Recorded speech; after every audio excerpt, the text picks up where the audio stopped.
الحمد لله كفى وسلام على عباده الذين اصطفى أما بعد فقد قال الله تعالى في كلامه المجيد وفرقانه الحميد সকলে জবান খুলে মহব্বতে আমার সঙ্গে পড়ুন আউযু বিল্লাহি মিনাশ শাইতানির রাজীম বিসমিল্লাহির রহমানির রহিম ইন্নাল্লাহা ওয়া মালাইকাতাহু ইউসাল্লুনা আলান নবী ইয়া আইয়ুহাল্লাযীনা আমানু সাল্লু আলাইহি ওয়া সাল্লিমু তাসলিমা আল্লাহুম্মা টাকা সব নামান তাড়াতাড়ি وعلى آل سيدنا مولانا محبت زور شره پڑھے نے اللهم صل على مولانا محمد وعلى آل مولانا আইকে যাবি সঙ্গে আমার আইকে যাবি সঙ্গে আমার নবীর দেশে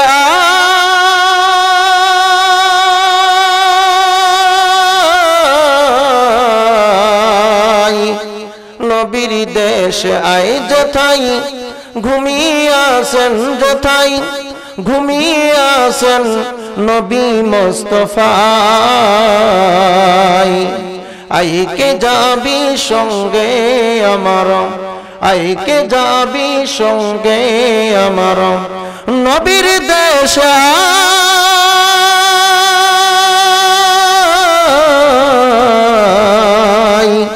নবীর দেশে আই আল্লাহুম্মা সাল্লি আলা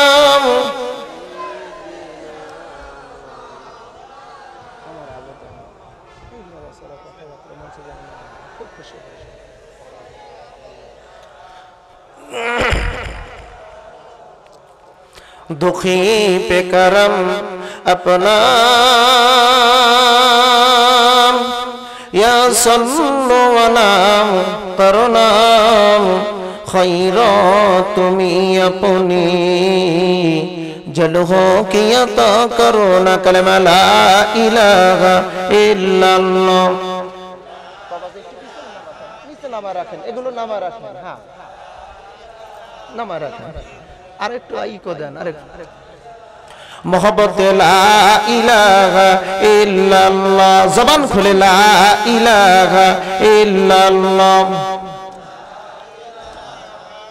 যার সামনে যতটুকু ফাঁকা জায়গা আছে কোরআনের মাহফিলের কোরআনকে ইজ্জত করে আল্লাহ এবং আল্লাহ রাসূলের কথা মান্য করে মেহেরবানি করে আপনাদের সামনে যতটুকু জায়গা ফাঁকা আছে আল্লাহর রাস্তে আমি অনুরোধ করে বলি কোরআনের মাহফিলের আদব রক্ষার্থে যার সামনে যতটুকু ফাঁকা জায়গা আছে মেহেরবানি করে পূরণ করবেন মুমিন হিসাবে এটা আপনাদের নৈতিক একটা দায়িত্ব কোরআনের মাহফিলের ফাঁকা জায়গা রাখা যাবে না এটা শুধু রাসূলের কথা নয় এটা আল্লাহ পাকের কথা আমি তাফসীর গবেষণা করে দেখেছি কোরআনের মাহফিল ফাঁকা রাখা যাবে না যেখানে আদবের মাহফিল হবে সেখানে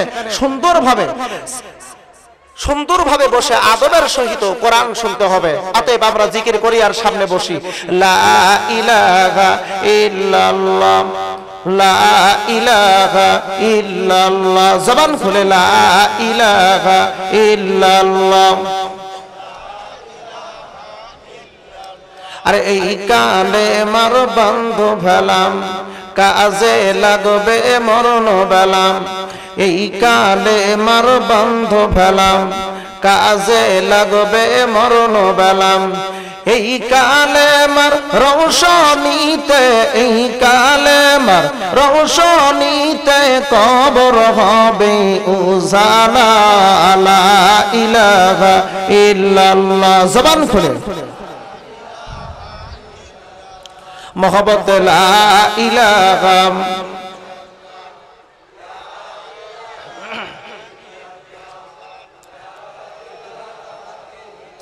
আর জোরে লা ইলাহা ইল্লাল্লাহ লা ইলাহা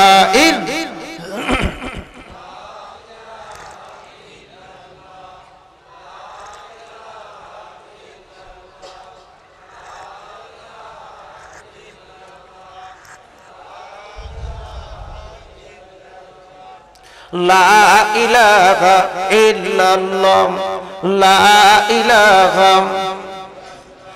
লা ইলাহা ইল্লাল্লাহু মুহাম্মাদুর রাসূলুল্লাহ সকলে পড়ে নেই সাল্লাল্লাহু আলাইহি ওয়াসাল্লাম গুরকা বেলতলা বাজার কেন্দ্রীয় জামে মসজিদ কমিটি কর্তৃক আয়োজিত 11তম 2 দিন ব্যাপী তাফসীরুল কোরআন মাহফিলের সমাপনী রজনী সম্মানিত সুযোগ্য সভাপতি সাহেব প্রধান অতিথি বিশেষ অতিথিবৃন্দ হাজারাত উলামায়ে কেরাম ইতিপূর্বে আলোচনা করে ধন্য করেছেন সিরাজগঞ্জের গৌরব আমার বন্ধুবর জনাব হযরত মাওলানা ফরিদ উদ্দিন সিরাজি সাহেব বাদ্দাজুল খোলা আলোচনা করে ধন্য করেছেন আমার আর এক বন্ধু জনাব হযরত মাওলানা নুরুদ্দিন নোমানী সাহেব বাদ্দাজুল খোলা আমার সামনে উপবিষ্ট তাওহীদের জনতার এক অংশ পিতৃতুল্য মুরব্বিয়ানে কেরাম যুবক ভাইরা পর্দানিশী মা এবং বোনেরা সকলের প্রতি সশ্রদ্ধেয় সালাম আসসালামু আলাইকুম ওয়া রাহমাতুল্লাহ। সর্বপ্রথম আল্লাহ পাকের তারিফ ও শুকরিয়া আদায় করি যে মহান আল্লাহ সুবহানাহু ওয়া তাআলা ভালোবেসে পছন্দ করে মনোনীত করে চয়েস করে কোরআনের মাহফিল তথা বেহেশতের বাগিচায় বসার মতন সুযোগ করে দিলেন এজন্য আমরা খুশি না বেজার। আওয়াজ না দিলে হবে না, জবান খুলে বলতে হবে খুশি না বেজার। যদি খুশি হয়ে থাকি সেই মহান রবকে খুশি করে পড়ে নেই আলহামদুলিল্লাহ। আর একটা বার জবান খুলে পড়ে নেই আলহামদুলিল্লাহ।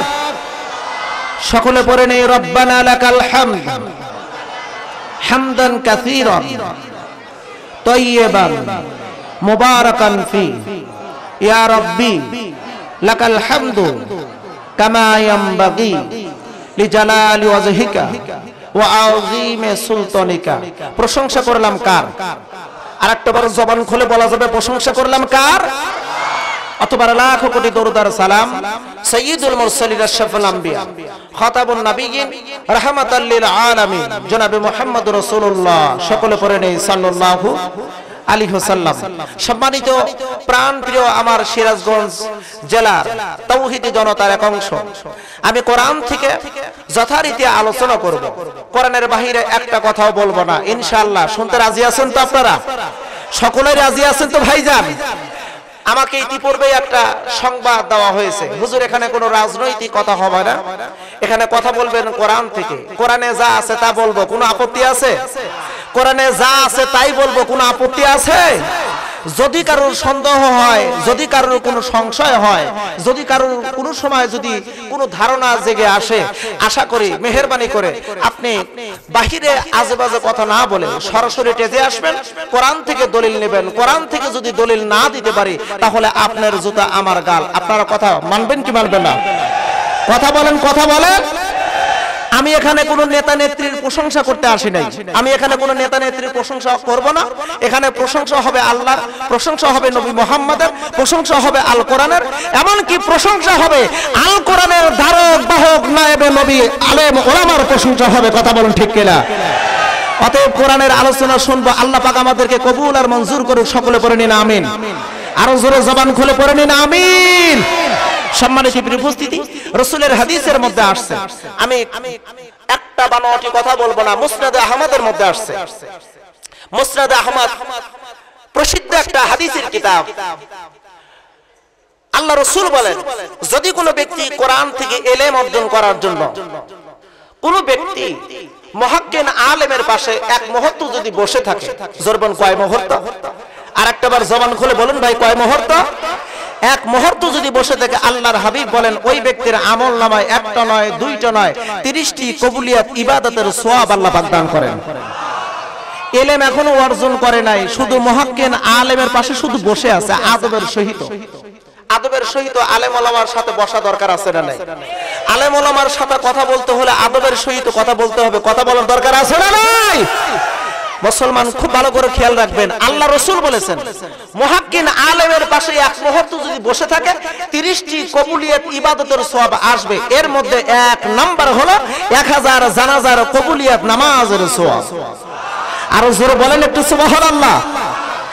1000 বুজুর্গ আব্দে সলিহিন তাহাজ্জুদ নামাজ পড়েছে 1000 রাত্রি, যেগুলো আল্লাহ পাক কবুল করেছেন। এরকম 1000 তাহাজ্জুদ বুজুর্গ ব্যক্তির তাহাজ্জুদ কবুলিয়াত নামাজের সওয়াব আল্লাহ পাক দান করবেন। আর অনেক কথা আল্লাহ রাসূল বলেন, যারা কোরআনের মাহফিলে বসবে দিলটা নরম করে দিয়ে তন্দনরত অবস্থায় মনোযোগ দিয়ে কোরআন শুনবে, আজেবাজে কথা বলবে না, আজেবাজে চিন্তা ফিকির করবে না। আল্লাহর রাসূল বলেন ওই ব্যক্তি যতক্ষণ কোরআনের মাহফিলে বসে থাকবে ততক্ষণ ওর ঈমান আল্লাহ পাক শুধু বৃদ্ধি করে দিবে। আর জোরে বলেন না ভাই একটু সুবহানাল্লাহ। আল্লাহর হাবিব বলেন কোরআনের মাহফিল দেখা যাচ্ছে একটা সাধারণ মাহফিল, আল্লাহ রাসূল বলেন না সাধারণ নয়, ওইটা হলো বেহেশতের বাগিচায় আল্লাহ পাক পরিণত করে দেন। বেহেশতের ভিতরে কোনো জাহান্নামী লোক প্রবেশ করতে পারবে? জবান খুলে বলেন না ভাই, পারবে? পারবে। যারা জান্নাতি তারাই কেবল ওই জান্নাতের ভিতর প্রবেশ করতে পারবে। শুধু তাই নয়, আল্লাহ রাসূল বলেন যারা কোরআনের মাহফিলে বসে থাকবে, যতক্ষণ বসে থাকবে ততক্ষণ খুশি হয়ে আল্লাহ পাক সুবহানাহু ওয়া তাআলা রহমতের বৃষ্টি অবতীর্ণ করতে থাকবে। ওয়া ইযা কুরিয়াল কুরআন وَإِذَا قُرِئَ الْقُرْآنُ فَاسْتَمِعُوا لَهُ وَأَنصِتُوا لَعَلَّكُمْ تُرْحَمُونَ। আল্লাহু আকবার হবে। আরেকটাবার জবান খুলে বলেন আল্লাহু আকবার। আরো জোরে বলুন আল্লাহু আকবার। তাফসিরে মাজাহারি কাজী সানাউল্লাহ পানিপতি রাহমাতুল্লাহ আলাইহি তিনি কোরআনের তাফসীর করতে গিয়ে তাফসীর লিখতে গিয়ে তিনি একটা শব্দ লিখেছেন, যদি কোনো ব্যক্তি কোরআনের আয়াত তেলাওয়াত শেষে আয়াত তেলাওয়াত শুনলো অথবা তেলাওয়াত করলো, ওই ব্যক্তিটি যদি মনে মনে অথবা প্রকাশ্যে আল্লাহু আকবার উচ্চারণ করে, আমার আল্লাহ ওই ব্যক্তিটির সম্মানে এত বৃদ্ধি করে দেয় আসমানের নিচে জমিনের উপরে আর কোনো ব্যক্তিকে এত সম্মান করে না।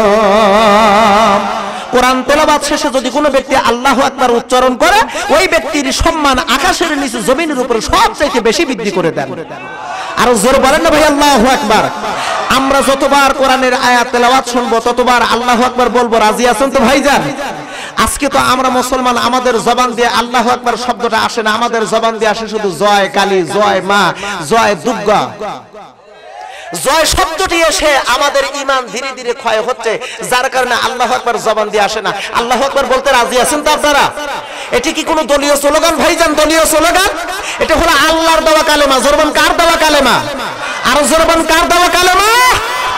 ওয়া ইযা কুরিয়াল কুরআন ফাসতামি'ু লাহু ওয়া আনসিতু লাআল্লাকুম তুরহামুন। আল্লাহ পাক রব্বুল আলামিন বলেন ওয়া ইযা কুরিয়াল কুরআন, ওয়া হলো হরফে আতফ। ইযা মানে যখন, কোরিয়া শব্দটির মুফাসসিরে কেরামগণ বলেন এই একটা শব্দের 19টা অর্থ আছে। জোরবন কয়টা অর্থ আছে? কোরিয়া শব্দটির 19টি অর্থ আছে। এর মধ্যে কিছু অর্থ আপনাদের মাঝে উন্মোচন করব ভাইজান। কোরিয়া শব্দটার অর্থ হলো খণ্ড খণ্ড করে পড়া, ব্যাখ্যা বিশ্লেষণ আকারে পড়া, মানুষ যে ভাষায় কোরআন বোঝে সেই ভাষায় কোরআন বলা। ওয়া ইযা কুরিয়াল কোরআন, কোরআন যখন খণ্ড খণ্ড ব্যাখ্যা বিশ্লেষণ আকারে পড়া হবে, ও তামাম দুনিয়ার মুমিনেরা রে, ফাসতামিউ লাহু, তোমরা ওই কোরআন শ্রবণ করো যেখানে ব্যাখ্যা বিশ্লেষণ আকারে কোরআন পড়া হয়। আল্লাহ পাক বলতেছেন ওই কোরআন শোনো। আল্লাহর কথা ফরজ হয় নাকি নফল হয়? আরো জোরে বলুন, ফরজ হয় নাকি নফল হয়? মুসলমান ভাইরা রে, আমার আল্লাহ রাব্বুল আলামিন ডাক দিয়ে বলেন ও তামাম দুনিয়ার মুমিনেরা রে, ফাইদা কুরিয়াল কোরআন ফাসতামিউ লাহু, তোমরা কোরআন শোনো। আল্লাহর নির্দেশ ধরবেন, নির্দেশটা কার? আরো জোরবেন, নির্দেশটা কার? আপনি কেমন করে কোরআন শুনবেন? হেঁটে হেঁটে কোরআন শুনবেন নাকি মানুষের সাথে খোশ গল্প করবেন আর কোরআন শুনবেন? আপনি দৌড়াদৌড়ি করবেন নাকি কোরআন শুনবেন? আমার আল্লাহ ডাক দেবেন ওয়াসিতু, না রে বান্দা না, দৌড়ের উপর নয়, কথাবার্তা বলা অবস্থায় নয়, বরং তুমি বসে পড়ো আর মনোযোগ দিয়ে তুমি কোরআন শ্রবণ করো। ওয়াইদা কুরিয়াল কোরআন ফাসতামিউ লাহু ওয়া আনসিতু লাআল্লাকুম তুরহামুন। আল্লাহ বলে মনোযোগ দিয়ে যদি তোমরা কোরআন শ্রবণ করো, লাআল্লাকুম তুরহামুন, যারা আরবির গ্রামার সম্পর্কে ভালো জানেন, যারা কোরআন সম্পর্কে যারা ভালো জানেন, কোরআনের তাফসীর সম্পর্কে যারা ভালো জানেন, তারা ভালো করে কথাটা বুঝতে পারবেন। আল্লাহ পাক কোরআনুল কারীমের ভিতর লাআল্লাকুম শব্দটা যখন ব্যবহার করেন, আমার আল্লাহ যখন উচ্চারণ করেন, ওই শব্দটি ইন্না অর্থে ব্যবহার হয়, অর্থাৎ নিশ্চয়ই, লাআল্লাকুম অর্থাৎ হলো নিশ্চয়ই, তুরহামুন তোমাদের উপরে অবশ্যই আমার পক্ষ থেকে রহমত নাজিল হবে। আরো জোরে বলেন, জোরে বলেন না ভাইজান। অবশ্যই বন্ধুগণ, মুসলিম শরীফের হাদিস, আব্দুল্লাহ ইবনে ওমর বলেন, আমরা কতিপয় সাহাবী আমরা কোরআনের আলোচনা করতেছিলাম, মসজিদুল নববীর বারান্দার জায়গা ছেড়ে দিয়া অনেকটা দূরে ধুলা মাটির মধ্যে বসে আমরা কোরআনের আলোচনা করতেছিলাম আর শুনতেছিলাম। অমুসলিম বন্ধুগণ খুব মনোযোগ দিয়ে শুনবেন, আমি যেই মাহফিলে যাই, যেখানে আমি আলোচনা করি, এই হাদিসটা আমি আলোচনা করি, কারণ আমি এই হাদিসের মধ্যে আমি অনেক রহমত আমি পরিলক্ষিত হয়েছি। এই হাদিসের মধ্যে আমার আল্লাহ এত রহমত বরকত দিয়েছেন ভাই। ও মুসলিম বন্ধুগণ, আল্লাহর হাবিবের সাহাবী আব্দুল্লাহ ইবনে আমর বর্ণনা করেন, আমরা কতিপয় সাহাবী ওই মসজিদুন নববীর বারান্দার জায়গা ছেড়ে দিয়া অনেকটা দূরে ধুলামাটির মধ্যে বসে আমরা কোরআনের আলোচনা করতেছিলাম আর শুনতেছিলাম। জোরে বলুন, কিসের আলোচনা? আরো জোরে, আরো জোরে। কোরআনের আলোচনা করতেছিলাম। এমন তো অবস্থায় আল্লাহর হাবিব ওই মসজিদুন নববীর বারান্দায় এসে বসে পড়লো, আর আমাদের আলোচনা বিশ্ব নবী শুনতে লাগলো। আমরা আলোচনা করি আর নবী বসে বসে আমাদের আলোচনা শুনে। আল্লাহু আকবার বলা যায় না ভাইজান? রাসূল হলেন স্বয়ং শিক্ষক, রাসূল নিজেই বলেছে বুইসতু মুআল্লিমান, আমি হলাম জাতির শিক্ষক। রাসূল হলেন শিক্ষক, আর সাহাবীরা কি বলুন তো? সাহাবীরা হলো ছাত্র। আমরাও কি বলুন তো ভাই? আমরাও হলো ছাত্র। নবীজি স্বয়ং শিক্ষক হয়ে ছাত্ররা আলোচনা শুনে। ও মুসলিম ভাইরা রে, আল্লাহর হাবিব সাহাবীদের আলোচনা শুনতে লাগলো, দীর্ঘক্ষণ আলোচনা শুনতেছিল। আব্দুল্লাহ ইবনে আমর বলেন, আমরা যত আলোচনা শুনি আমাদের মন চায় তত আমরা আলোচনা আরো বেশি লম্বা করে করি, আর বেশি করে বেশি বেশি কোরআনের আলোচনা শুনি। জোরে বলা যাবে একটু? আমার সালাম বন্ধুগণ, কোরআন যত শোনা যাবে কোরআনের প্রতি ততই আকর্ষণ আসবে, আর যত আকর্ষণ আসবে কোরআন ততই যেন শুনতে মন চাইবে। কথা বলুন ঠিক কিনা ভাইজান?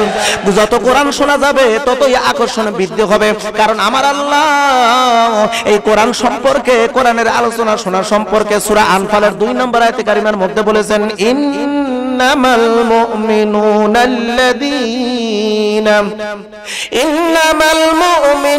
আল্লাযীনা ইযা যুকিরাল্লাহু ওয়াজিলাত قلوبهم وإذا تليت عليهم آياته زادتهم إيمانا وعلى ربهم يتوكلون। আল্লাহ বলেন, ইন্নামাল মুমিনুন, নিশ্চয়ই ওরাই হলো মুমিন, আল্লাযীনা ইযা যুকিরাল্লাহ, যেখানে আল্লাহর জিকির হয়। আল্লাহর জিকির বলতে কোরআনকে বোঝানো হয়েছে।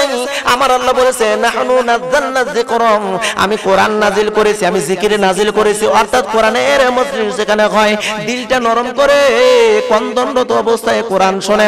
আল্লাহ পাক রব্বুল আলামিন বলেন, যখন ওরা কোরআন শোনার জন্য বসে পড়ে, ওরা যত কোরআন শুনবে আমি আল্লাহ তত ঈমান বৃদ্ধি করে দেব। যাদাতুহুম ঈমানা, আমি ওর ঈমান বৃদ্ধি করব। আর জোর বলেন না ভাই একটু সুবহানাল্লাহ। কোরআন যত শুনবে তত ঈমান বাড়বে না কমবে? আর জোর বলেন, বাড়বে না কমবে? কোরআন যত শুনবে ঈমান তত বাড়বে, কোরআন যত শুনবে ঈমান তত বাড়বে। আর যত ঈমান বাড়বে কোরআনের প্রতি আকর্ষণ বাড়বে নাকি কমবে? আর জোরে বলুন, জোরে বলুন। আর যারা কোরআন শুনবে না ওদের ঈমান বৃদ্ধি হবে না। ঈমান যখন বৃদ্ধি হবে না ওরা কোরআন শুনবেও না, ওরা কোরআনের মাহফিল 144 জারি করে দিবে। কথা বলেন না ভাইজান? দেখেন কোরআনের মাহফিল বন্ধ করে দেয় কারা? দেখবেন মুসালা নেতার কর্মীরা। কথা বলেন না ভাইজান? দেখবেন, খেয়াল করে দেখবেন ওরা নামাজ ঠিক মতো পড়ে না। যদিও নামাজ পড়তে যায় দেখে ইমাম সাহেব কোনো আঁকা বাঁকা বক্তব্য দেয় কিনা। ওরা কোরআনের মাহফিলে ঠিকই যায়, যায় এই জন্য শোনার জন্য নয়, বোঝার জন্য নয়, আমল করার জন্য নয়। যায় দেখে হুজুর দেখে উল্টা পাল্টা কথা বলে কিনা। ওরা এরকম করে যদি কোরআন শুনে, বলুন তো ভাই ওদের ঈমান বাড়বে নাকি কমবে? এই কয়েকজন বলেন, এত মানুষ, বলেন তো ভাই বাড়বে না কমবে? আল্লাহর হাবিবের সাহাবী আব্দুল্লাহ ইবনে আমর বর্ণনা করেন, আমরা আলোচনা করি, আমাদের মন চায় আমরা তত বেশি লম্বা করে আলোচনা করি। সংক্ষিপ্ত কথা ও মুসলমান বন্ধুগণ একটু লক্ষ্য করে দেখুন, আব্দুল্লাহ ইবনে আমর রাদিয়াল্লাহু তাআলা আনহু বর্ণনা করেন, আমাদের মন চায় আমরা আরো দীর্ঘ করে কোরআন আলোচনা করি আর শুনি। আমরা দীর্ঘক্ষণ আলোচনা করতেছিলাম, হঠাৎ করে আল্লাহর নবীজি ওই মসজিদুল নববীর বারান্দার জায়গা ছেড়ে দিয়ে দৌড় দিয়ে আমাদের মজলিসের মধ্যে এসে দাঁড়ায় গেল। আমরা আলোচনা বন্ধ করে দিলাম, আমাদের নজর চলে গেল নবীজির দিকে। আমরা আলোচনা বন্ধ করে নবীজির দিকে তাকাই আছি, হতবাক হয়ে আশ্চর্য হয়ে রসুল কেন এত জোরে দৌড় দিয়ে চলে আসলো? আল্লাহর হাবিব ডাক দিয়ে বলে, সাহাবীরা রে, তোমরা কেন আলোচনা বন্ধ করলে? আমার দিকে কেন তাকাই আছো? ও সাহাবীরা রে, আমি তোমাদের আলোচনা শোনার জন্যই তো ওই মসজিদুল নববীর বারান্দার জায়গা ছেড়ে দিয়া আমি তোমাদের মজলিসের মধ্যে এসে দাঁড়ায় গেলাম। এমন কথা নবীজি যখন বলল, ভাইজান একজন সাহাবী ডাক দেখো, নবী গো আপনি কেন এত জোরে দৌড় দিয়ে চলে আসলেন? আমরা ভয় পেয়ে গেছি, যার কারণে আমরা আলোচনা বন্ধ করে দিয়েছি। আল্লাহর হাবিব ডাক দেয়, সাহাবীরা রে, আমি নবী, তোমরা নবী নও। আমি যা জানি তোমরা কেউ তা জানো না। আপনারা বলেন তো ভাই, নবী যা জানতো সাহাবীরা কেউ কি তা জানতো? আরো জোরে বলেন, জানতো? জানতো। এই কোরআন হাদিস সম্পর্কে আলেম ওলামা যা জানে আমরা সাধারণ মূর্খ মানুষ কি তা কি জানি? আরো জোরে বলুন, জানি। তারপরে লক্ষ্য করে দেখেন, আমরা আলেম ওলামাকে ভুল ধরি। সবচাইতে আলেম ওলামাকে ভুল ধরে কারা? দেখবেন, খুঁজে দেখবেন ওদের পেটের ভিতরে একটাও আরবির হরফ নাই, ওরা হলো মূর্খ।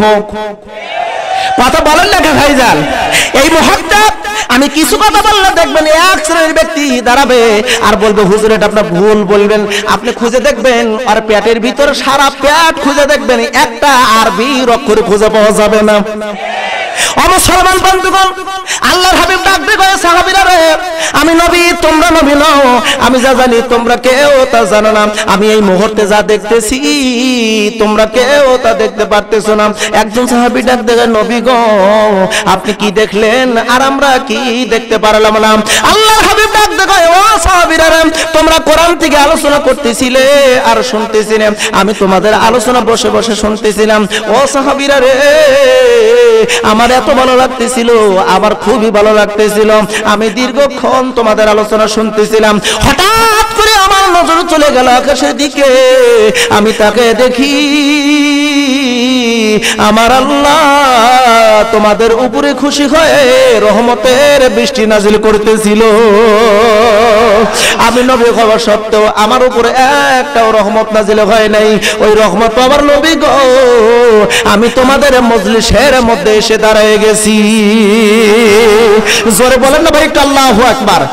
আর একটু জবান খুলে জোরে সোরে বলেন না একটু আল্লাহু আকবার।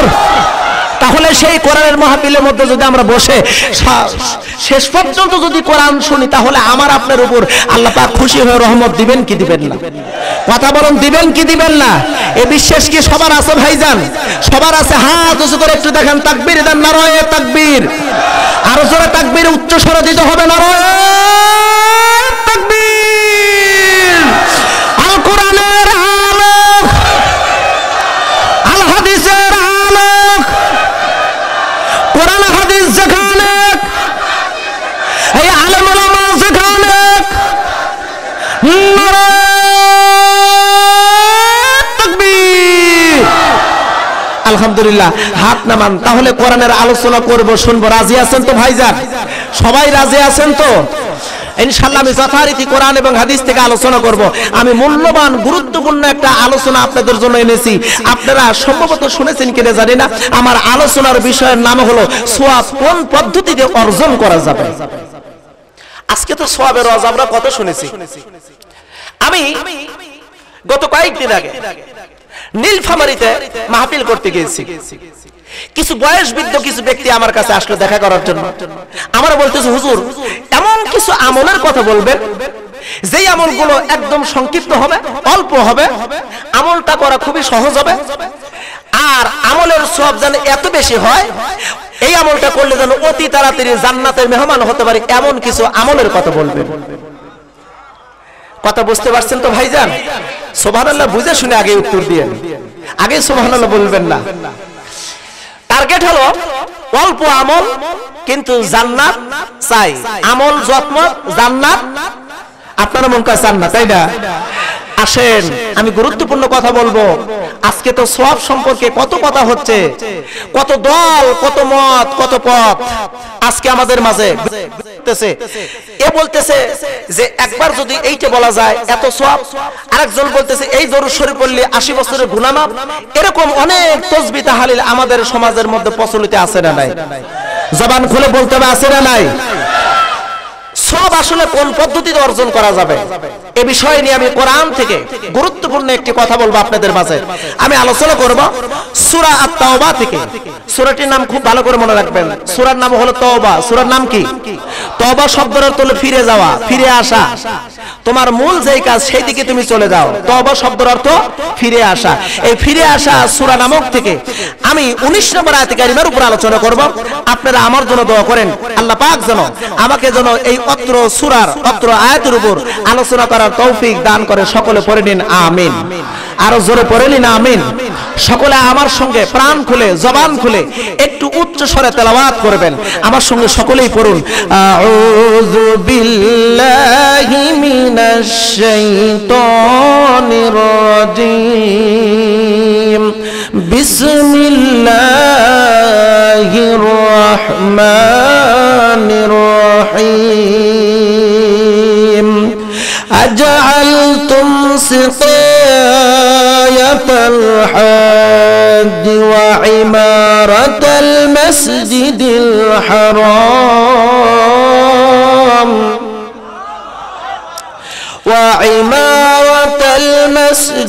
الحرام كمن آمن بالله واليوم الآخر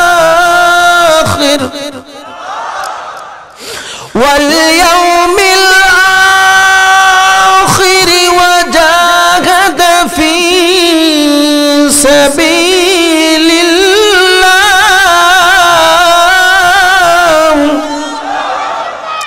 لا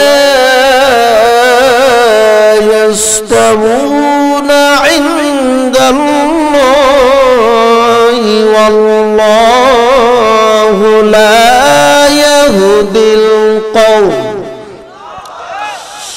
الله لا يهدي القوم الظالمين সূরা তাওবা আয়াত নাম্বার 19। অত্র আয়াতের উপর আলোচনা করব। আয়াতের অর্থটা একটু শুনে নেই, কারণ যদিও আমি হাদিস বিভাগ নিয়ে মুহাদ্দিস বিভাগ নিয়ে আমি কামিল ফারিগ হয়েছি, তথাপি আমি কোরআনের তাফসীর তো ভালো বুঝি না, করতে পারি না, তবে আমি চেষ্টা করি। কোরআনের তাফসীরের নিয়ম হলো প্রথমত আয়াত তেলাওয়াত করা, এরপর আয়াতের অনুবাদ করা, এরপর আয়াত কেন নাজিল হলো তা বর্ণনা করা। তিনটা হক আদায় করতে হবে। প্রথমে আয়াত তেলাওয়াত, অর্থ আয়াত কেন নাজিল হলো, এই তিনটার সমন্বয়, তারপরে হলো ব্যাখ্যা। যেহেতু এখানে বলা হয়েছে তাফসীরুল কোরআন মাহফিল, অতএব তাফসীরুল কোরআন মাহফিল, কোরআনের মাহফিলের হক আদায় করা দরকার আছে না নাই? কথা বলেন, দরকার আছে না নাই?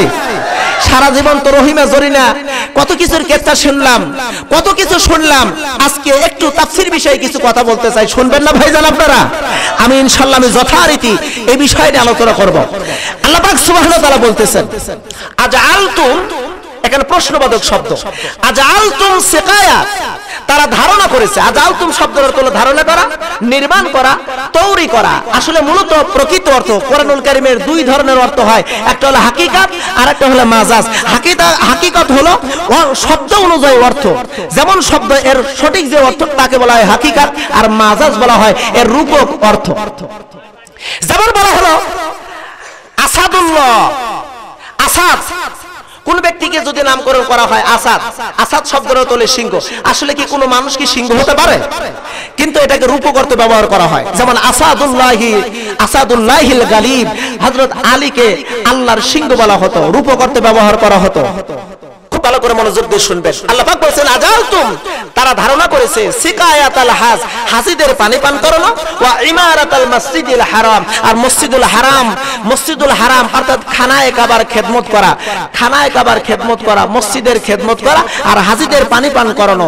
এই কাজ করলে এত সওয়াবের মালিক হওয়া যাবে কামান আমানা বিল্লাহি ওয়াল ইয়াউমিল আখিরি ওয়া জাহাদা ফি সাবিলিল্লাহ, যারা আল্লাহর প্রতি ঈমান এনেছে, আখিরাতের প্রতি ঈমান এনেছে এবং আল্লাহর রাহে যুদ্ধ করেছে। এই আল্লাহর প্রতি ঈমান এনে, আখিরাতের প্রতি ঈমান এনে এবং আল্লাহর পথে যুদ্ধ করে যেই পরিমাণ সওয়াব অর্জন করা যায়, ঠিক এই পরিমাণ সওয়াব অর্জন করা যাবে শুধু হাজীদেরকে পানি পান করালে আর হেরেম শরীফের খেদমত করলে এই রকম সওয়াবের মালিক আমরা হতে পারবো। ওরা ধারণা করেছে। আল্লাহ পাক বলতে কথাটা কার? আমি সঠিক অর্থটা আপনাদের মাঝে বলতেছি, এর যে অনুবাদ এটা আল্লাহ পাক বলতেছেন লা ইয়াস্তাবুনা ইনদাল্লাহ। আসলে এই দুই আমল, দুই কাজের সওয়াব আল্লাহর কাছে কখনোই সমান হতে পারে লা ইয়াস্তাবুনা ইনদাল্লাহ, আল্লাহর কাছে এই দুই আমলের সওয়াব কখনোই সমান হতে পারে না। এরপর আল্লাহ পাক বলতেছেন আল্লাহু লা ইয়াহদিল কওমাজ জালিমিন, আল্লাহ পাক জালিম সম্প্রদায়কে হেদায়েত করবেন না। এই কথাটা কার? আরো জোরে বলতে হবে কথাটা কার? আসেন, আয়াত শুনলাম, তেলা অনুবাদ শুনলাম, এখন শানে নজুলটা কি? শানে নজুল হলো এই আয়াতে কারিমা নাজিল হওয়ার প্রেক্ষাপটটা ছিল এরকম। আমরা সকলেই জানি যে কোরআনুল কারীম অবতীর্ণ হয়েছে। আমরা বলি কোরআনুল কারীমের সূরাকে দুই ভাগে বিভক্ত করি, একটা হলো মাক্কি সূরা আর একটা হলো মাদানী সূরা। কথা বলেন, আমি কি ব্যাঠিক বললাম না ঠিক বললাম? জবান খুলে বলুন, ঠিক বললাম না ব্যাঠিক বললাম? মাক্কি সূরা বলা হয় তারে হিজরতের পূর্বে যতগুলো সূরা, যতগুলো আয়াত অবতীর্ণ করা হয়েছে রাসূলের উপরে সেগুলোকে বলা হয় মাক্কি, আর হিজরতের পরে যা অবতীর্ণ করা হয়েছে তাকে বলা হয়, আরো জোরে বলুন তাকে কি বলা হয়? মাদানী। এই সূরাটি, এই আয়াতটি নাজিল হয়েছে রাসূলের মাদানী জীবনে। নাজিলের প্রেক্ষাপটটা ছিল এরকম, রাসূল মক্কা থেকে বিতাড়িত হলেন, মদিনায় হিজরত করে চলে গেলেন। 7ম হিজরিতে আল্লাহর হাবিব উমরা করার উদ্দেশ্যে মক্কার একদম নিকটবর্তী জায়গায় এসে বাধাপ্রাপ্ত হলেন। সেখানে হুদায়বিয়ার সন্ধি হলো। সন্ধি হওয়ার পরে রাসূল মক্কায় ফেরত গেলেন। 2 বছর পরে আল্লাহর হাবিব কয়েক হাজার মুসলমান সাহাবীদেরকে নিয়ে মক্কায় আক্রমণ করলেন। আক্রমণ করলেন আল্লাহর হাবিব, আক্রমণ করলেন। আক্রমণ করার পরে এই আয়াতে কারিমা নাজিল হয়েছে। নাজিল হওয়ার প্রেক্ষাপটটা ছিল হযরত আব্বাস আর ওসমান বিন সায়বা, রাসূলের চাচা আব্বাস আর ওসমান বিন সায়বা যখন কালেমা পড়ে মুসলমান হয়েছে, ঠিক মুহূর্তে তখন আলীর সঙ্গে কিছু কথোপকথন হচ্ছিল। সেই কথোপকথনের জবাব আল্লাহ পাক সুবহানাহু ওয়া তাআলা অত্র আয়াতে কারিমা নাজিল করে জবাবটা খুলাসা করে দিয়েছেন। সুবহানাল্লাহ। আরো জোরে বলা যাবে ভাই একটু সুবহানাল্লাহ? একটুখানি মনোযোগ দিয়ে শুনবেন ভাইজান। নববী হিজরতে আল্লাহর হাবিব অনেক সাহাবায়ে কেরামদেরকে নিয়ে মক্কায় যখন আক্রমণ করলেন, অমুসলিম ভাইরা রে খুব মনোযোগ দিয়ে কথাগুলো শুনবেন। আল্লাহর হাবিব মক্কায় আক্রমণ করলেন, নবীজি মাকামে ইব্রাহিম নামক পাথরের উপর দাঁড়ায়া, যেই পাথরের উপর দাঁড়ায়া আমাদের জাতির পিতার নাম কি বলতে পারবেন ভাইজান? জোরে বলুন নাম কি? আরো জোরে বল, নাম কি? অন্য কোন নাম হতে পারে না। আমাদের জাতির পিতার নাম হলো হযরত ইব্রাহিম আলাইহিস সালাম।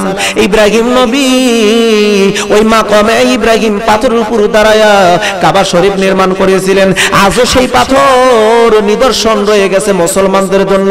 ওই পাথরের উপর দাঁড়ায়া ছিল আমার আল্লাহ ইব্রাহিম নবীর পায়ের ছাপ ওই পাথরের মধ্যে বিদ্যমান রেখে দিয়েছেন।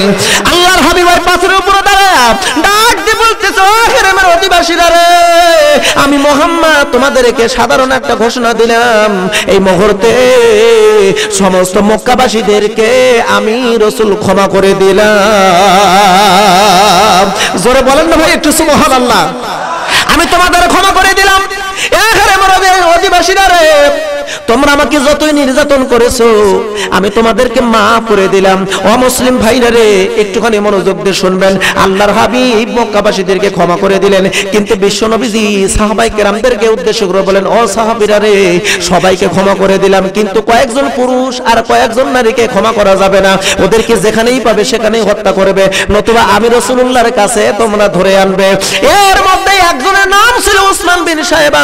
ও মুসলমান বন্ধুগণ, কোন কোন কিতাবের মধ্যে ওসমান বিন সাইবার নাম উল্লেখ করা হয় নাই। প্রশ্ন করা হবে, ভাইজান ওসমান বিন সাইবার নাম কেন উচ্চারণ করলেন?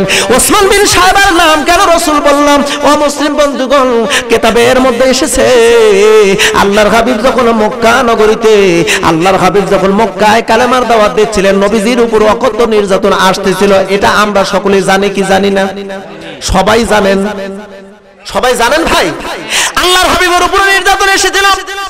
আমার নবীজি ঠিক মতো খাইতে পারেন নাই, ঠিক মতো ঘুমাতে পারে নাই, নবীজি রাস্তায় চলতে পারে নাই, নবীজিকে অকথ্য নির্যাতন করা হয়েছিল। শুধু তাই নয়, নবীজি যদি নামাজে দাঁড়াতো, নবীজির নামাজের সিজদার মধ্যে উটের নারী ভুঁড়ি নবীজির শরীরের উপর চাপায়া দেওয়া হয়েছিল। এমন করে নির্যাতন করা হয়, নবীজি দিনের বেলা বের হতে পারে না।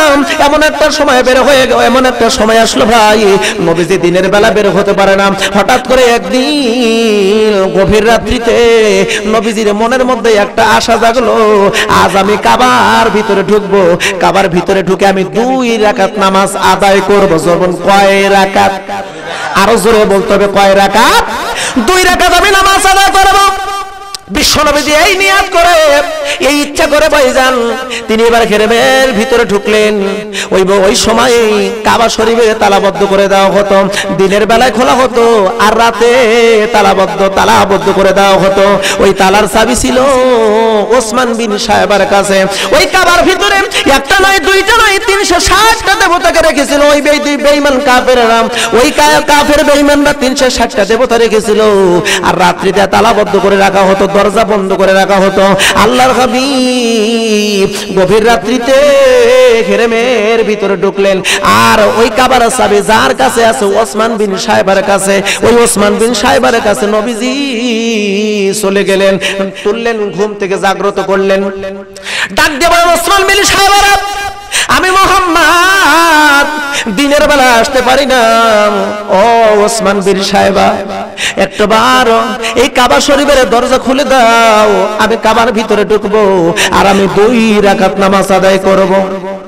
ওসমান বিন সাইবা ছিল কাফের। আল্লাহ রাসূলকে ডাক দিয়ে বলতেছেন, ও মুহাম্মদ, তুমি আমাদের ভিতরে ফিতনার সৃষ্টি করেছো, তুমি আমাদের ছেলে মেয়েদের মধ্যে বিবাদ সৃষ্টি করে দিয়েছো, স্বামী স্ত্রীর মধ্যে মন মালিন্যতা সৃষ্টি করে দিয়েছো, পিতা পুত্রের মধ্যে ঝগড়া বিবাদ সৃষ্টি করে দিয়েছো। তুমি তো হলো বিতাড়িত, তুমি তো হলো লানত প্রাপ্ত। আমি তোমাকে চাবি দেব না? না, তোমাকে আমি চাবি দিতে পারি না, আমি চাবি দেব না, তুমি চলে যাও, তুমি চলে যাও। আল্লাহর হাবিব ডাক দিয়ে কয়, ওসমান রে, আমি বেশি সময় ধরে ওই কাবার ভিতরে থাকবো না, অল্প সময় থাকবো।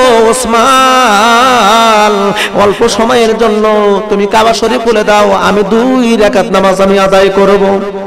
নবীজিকে চাবি তো দিলই না, নবীজির উপরে এত গালমন্দ করলো ভাই। অস্ত্রের আঘাতের চাইতে মুখের কথার আঘাত কিন্তু সব চাইতে বড় আঘাত। কথা বলেন না কে ভাইজান? মুখের আঘাত হলো সব চাইতে বড় আঘাত। নবীজিকে এত গালমন্দ করলো, নবীজির চোখ দিয়ে টস টস করে পানি বের হয়ে চলে আসলো।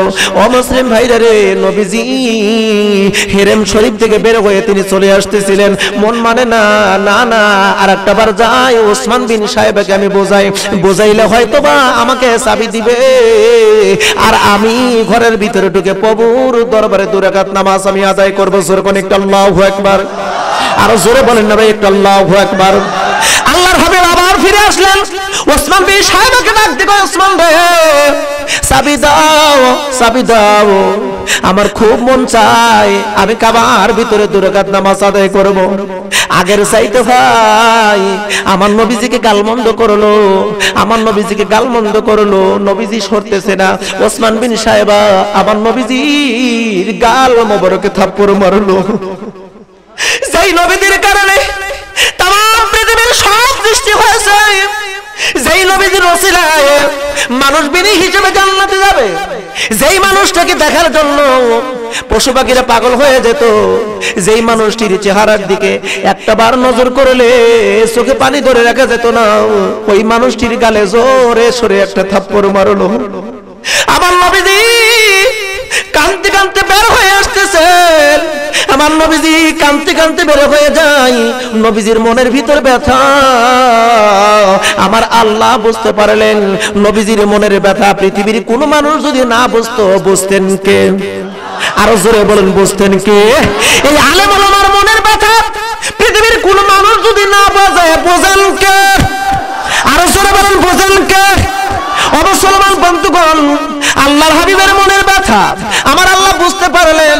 জিব্রাইলকে পাঠিয়ে দিলেন, যাও রে জিব্রাইল যাও, আমার নবীজিকে সালাম জানাও, আমার রাসূলকে বলো ওই কাবার চাবি ওসমান বিন সাহেবা দিল না, আমি আল্লাহ ওয়াদা দিলাম আমার রাসূলের হাতে একদিন খানায় কাবার চাবি আমি দেব, ওই দিন খানায় কাবার চাবির আমি মালিক বানায় দেব। আমার নবীজি সেই কথাটা সান্ত্বনা দিয়ে দাও। বিশ্ব নবীজির কাছে জিব্রাইল যখন চলে আসলো, এসে বলল, নবীজি আপনি আর চিন্তা করবেন না, আর আপনি টেনশন করবেন না, আমার আল্লাহ ওয়াদা দিয়েছে অবশ্যই এই খানায় কাবার চাবির মালিক হতে পারবেন।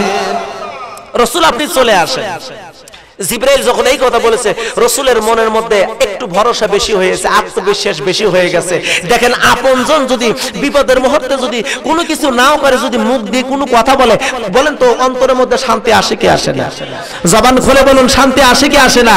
আর আল্লাহর রাসূলের সবচাইতে আপন হলেন কে? আরো জোরে বলেন না কে?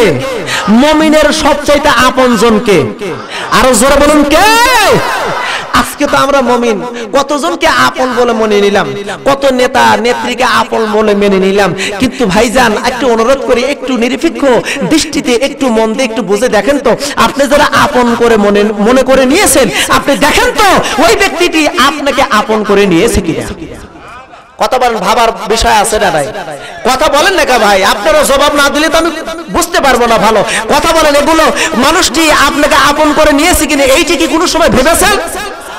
মুসলমান বন্ধুগণ, আল্লাহর হাবিব জিবরাইল মারফত এমন করে যখন ওহী বলে, ভাই আমার নবীজি এবার আবার ফিরে আসলো। ওসমান বিন সাহেবাকে ডেকে বলে, ওসমান রে দে চাবি দে, চাবি দে, আমি 2 রাকাত নামাজ আদায় করব। ওসমান বলে, তোমারে 2 বার ফেরত দিলাম, এত গালমন্দ করলাম, তুমি কি আমার কথা বুঝলে না? তুমি যাবে কিনা তাই বলো, নতুবা আমি হেরেমের এই বড় বড় মক্কার বড় বড় নেতাদের ডাকবো, তোমাকে লাঞ্ছিত অপমান করবে। আল্লাহর হাবিব ডাক দে কই, ওসমান তুমি যদি আজ আমারে চাবি দাও, আমি রাসূল ওয়াদা দিলাম এই চাবি যখন আমার হাতে চলে আসবে, আমি ওয়াদা দিলাম আজকে যদি চাবি দাও, ওই দিন তোমার আমি চাবির মালিক বানিয়ে দেব। জোরে বলবেন না একটু সুবহানাল্লাহ? নবীজি বলতেছেন, আর ওসমান বিন সাহেবা খালি কুটকুট কুটকুট করে হাসতেছে, কয় বলবি সাহেব কয় কি? কোনদিন ক্ষমতার চিন্তা ভাবনা করতে চাও? লাভ নাই। তুমি তো বিতাড়িত, তুমি তো লাঞ্ছিত, হেই প্রতিবন্ধিত, তোমাকে যেখানেই পায় সেখানেই নির্যাতন করে। তুমি তো আমাদের মধ্যে সবচাইতে নিকৃষ্ট মানুষ, আর তুমি চাবির স্বপ্ন দেখতে চাও, সেরা খাতা শুয়ে লাখ টাকার স্বপ্ন। বোঝেন আপনারা ভাইজান? এই এলাকার মানুষকে বোঝেন আপনারা? সেরা খাতায় শুয়ে লাখ টাকার স্বপ্ন। লাভ হবে না। আল্লাহ রাসূল যে কথা বলবেন ওই কথা পূরণ করবেন কে? জবান খুলে বলুন, পূরণ করবেন কে? আমি বলি ও তাওহীদি জনতার এক অংশ শুনে রাখো, ইসলামী আন্দোলনের সিফা সালারা শুনে রাখো। আজকে যারা আমাদেরকে নিয়ে হ্যাঁ প্রতিপন্নতা মনে করতেছে, আজকে যারা আমাদেরকে অবজ্ঞা করতেছে, শুনে রাখো টুডে অর টুমরো, একদিন না একদিন আলেম ওলামার হাতে এই জিনিসটার মাধ্যম দিয়া ক্ষমতার মসনদে বসে तमाम বাংলা পরিচালিত করবে ইনশাআল্লাহ। ইনশাআল্লাহ, অবশ্যই ইনশাআল্লাহ। জোরে বলুন না ইনশাআল্লাহ। আমি সারা বাংলা পর্যবেক্ষণ করে দেখেছি, আর বেশি দূরে নয়, বাতিল চিরদিন মাথাও উঁচু করে থাকতে পারবে না। বাতিলের পরাজয় এই জমিনে করবেই করবে। এই ওয়াদা আমার আল্লাহর। ওয়াদা কার? এই ওয়াদা হলো আমার আল্লাহর। কুল জাআল হক ওয়া যাহাকাল বাতিল ইন্নাল বাতিলা কানা যাহুকা। সত্য সমাগত, মিথ্যা বিতাড়িত। আলো যখন আসবে অন্ধকার দূর হবেই হবে। কথা বলো ঠিক কিনা? অতএব এই বাতিল চিরদিন মাথা উঁচু করে থাকতে পারবে না। আমার তো দৃঢ় বিশ্বাস, আবার এই বাংলার জমিনের টেকনাফ থেকে তেতুলিয়া, রূপসা থেকে পাথুরিয়ার এই বাংলার তাওহীদি জনতার কণ্ঠে যদি নারায়ে তাকবীরের স্লোগান আর একবার যদি উচ্চারিত হয়, আমার তো দৃঢ় বিশ্বাস এই বাংলার জমিনে যত নাস্তিক কুলাঙ্গার আছে, ইহুদির দালালেরা আছে, ভারতের দালালেরা আছে, আমেরিকার দালালেরা আছে, একবার নারায়ে তাকবীর উচ্চারণ করলে এই নাস্তিকরা এই জমিনে থাকতে পারবে না, পালানোর জায়গা খুঁজে পাবে না। হয় বঙ্গোপসাগরে, না হয় বাংলার জমিন থেকে দিল্লিতে পৌঁছাবে। এমন করে তাকবীর দেওয়ার জন্য এই ফুরকা বেলতলার কোন কোন তাওহীদি জনতা আছে? হাত উঁচু করে আল্লাহকে দেখাও।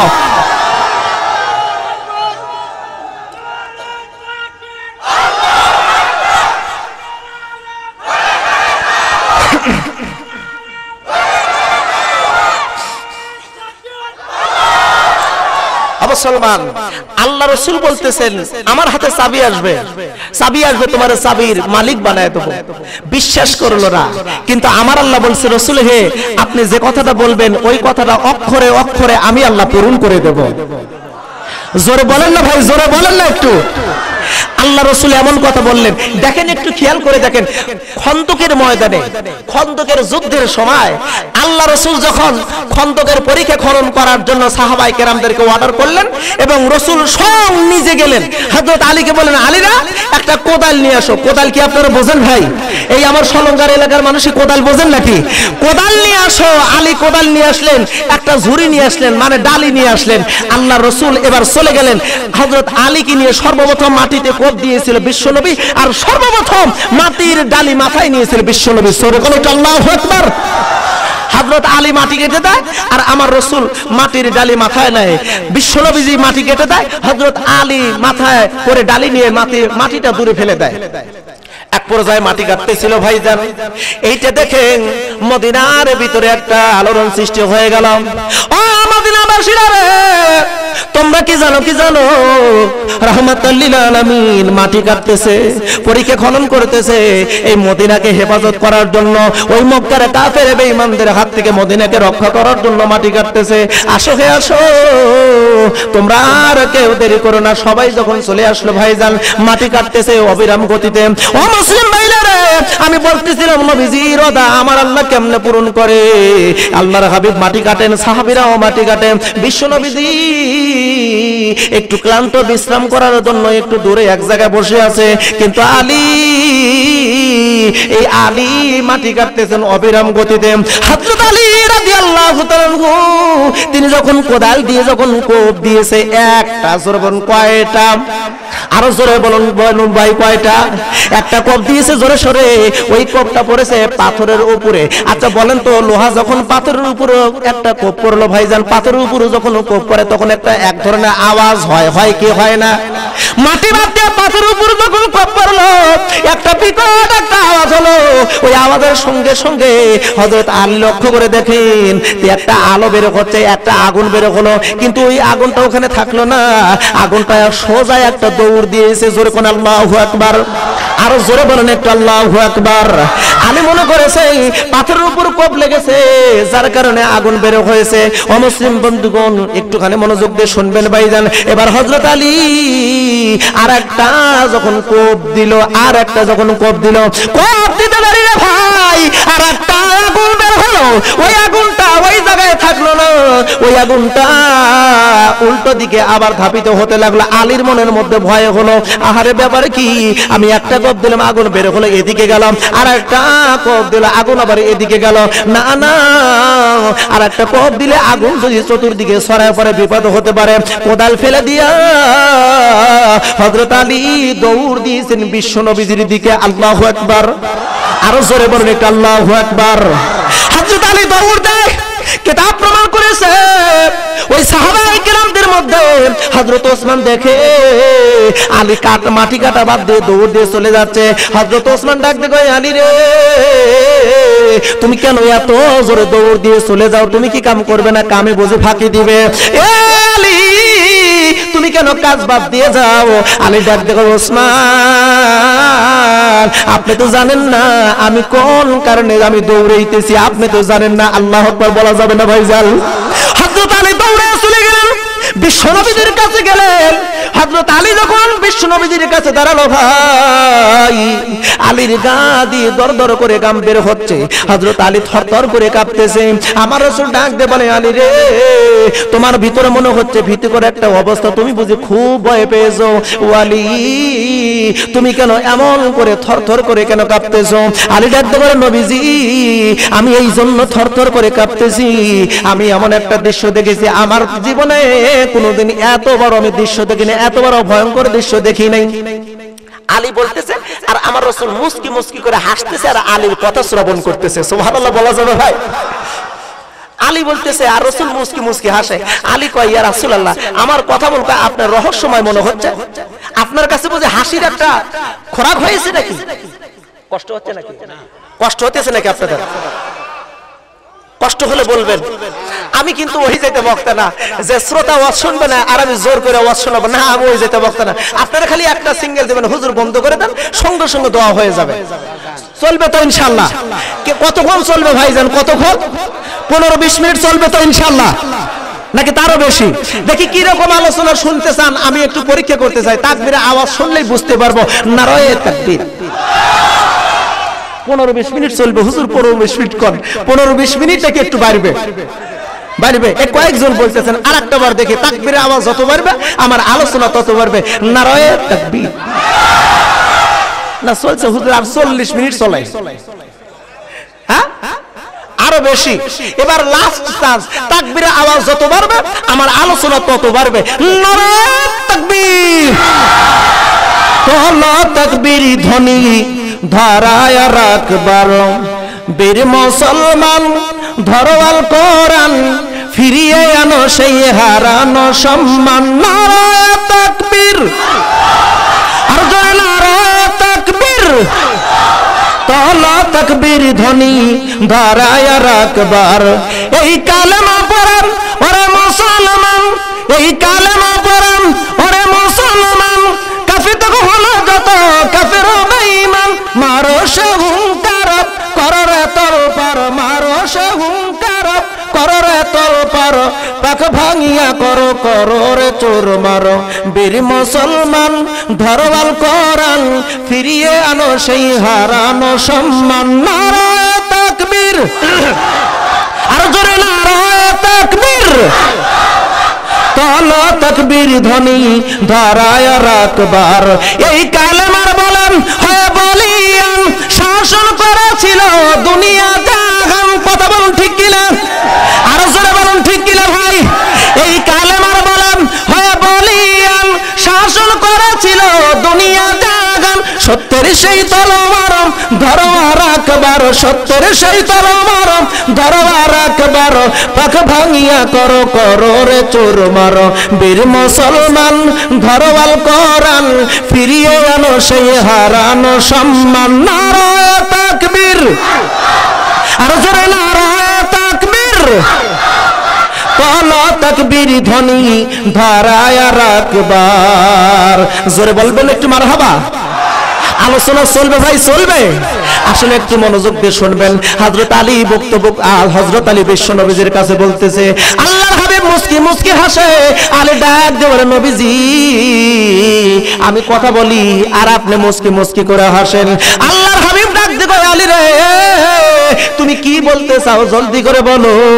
আলী রাখতে বলে নবীজি আমি যখন মাটিতে কোপ দিতেছিলাম আপনি বিশ্রাম করা আসলেন, ও নবী গো আমি মাটিতে যখন কোপ দিলাম আমার কোপ পড়লো, আমার কোদালের কোপ পড়লো পাথরের উপর, আর একটা আলো বের হলো নবী গো, বের হয়ে এই দিকে দৌড় দিল, একটা আলো দৌড় দিল রোমের দিকে।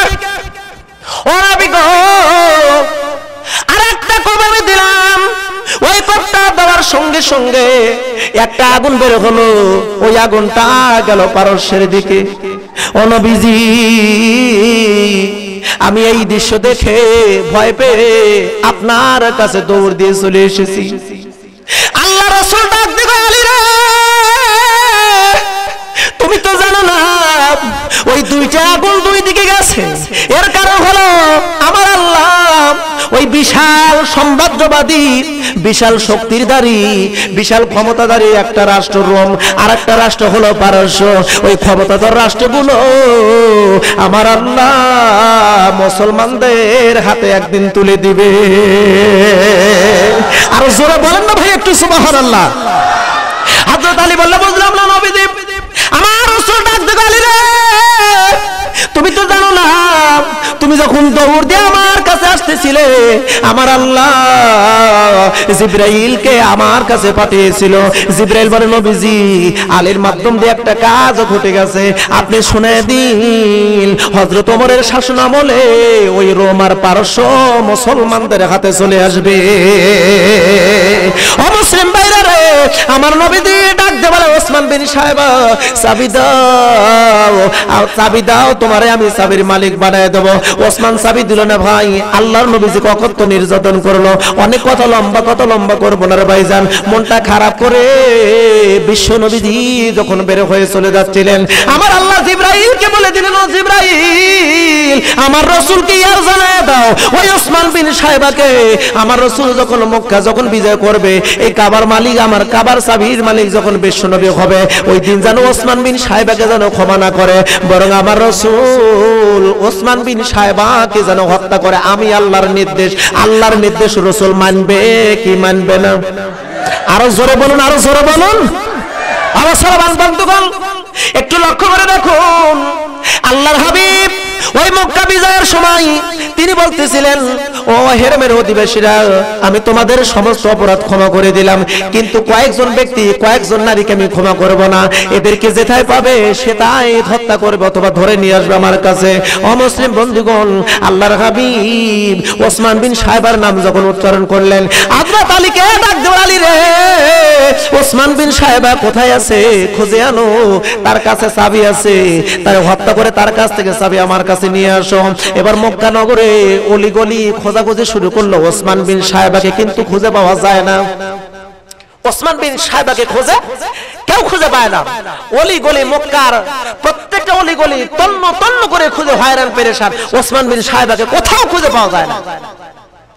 সংবাদ দিয়ে ইয়া রাসূলুল্লাহ ওসমান বিন সাহেবাকে খুঁজে পেলাম না।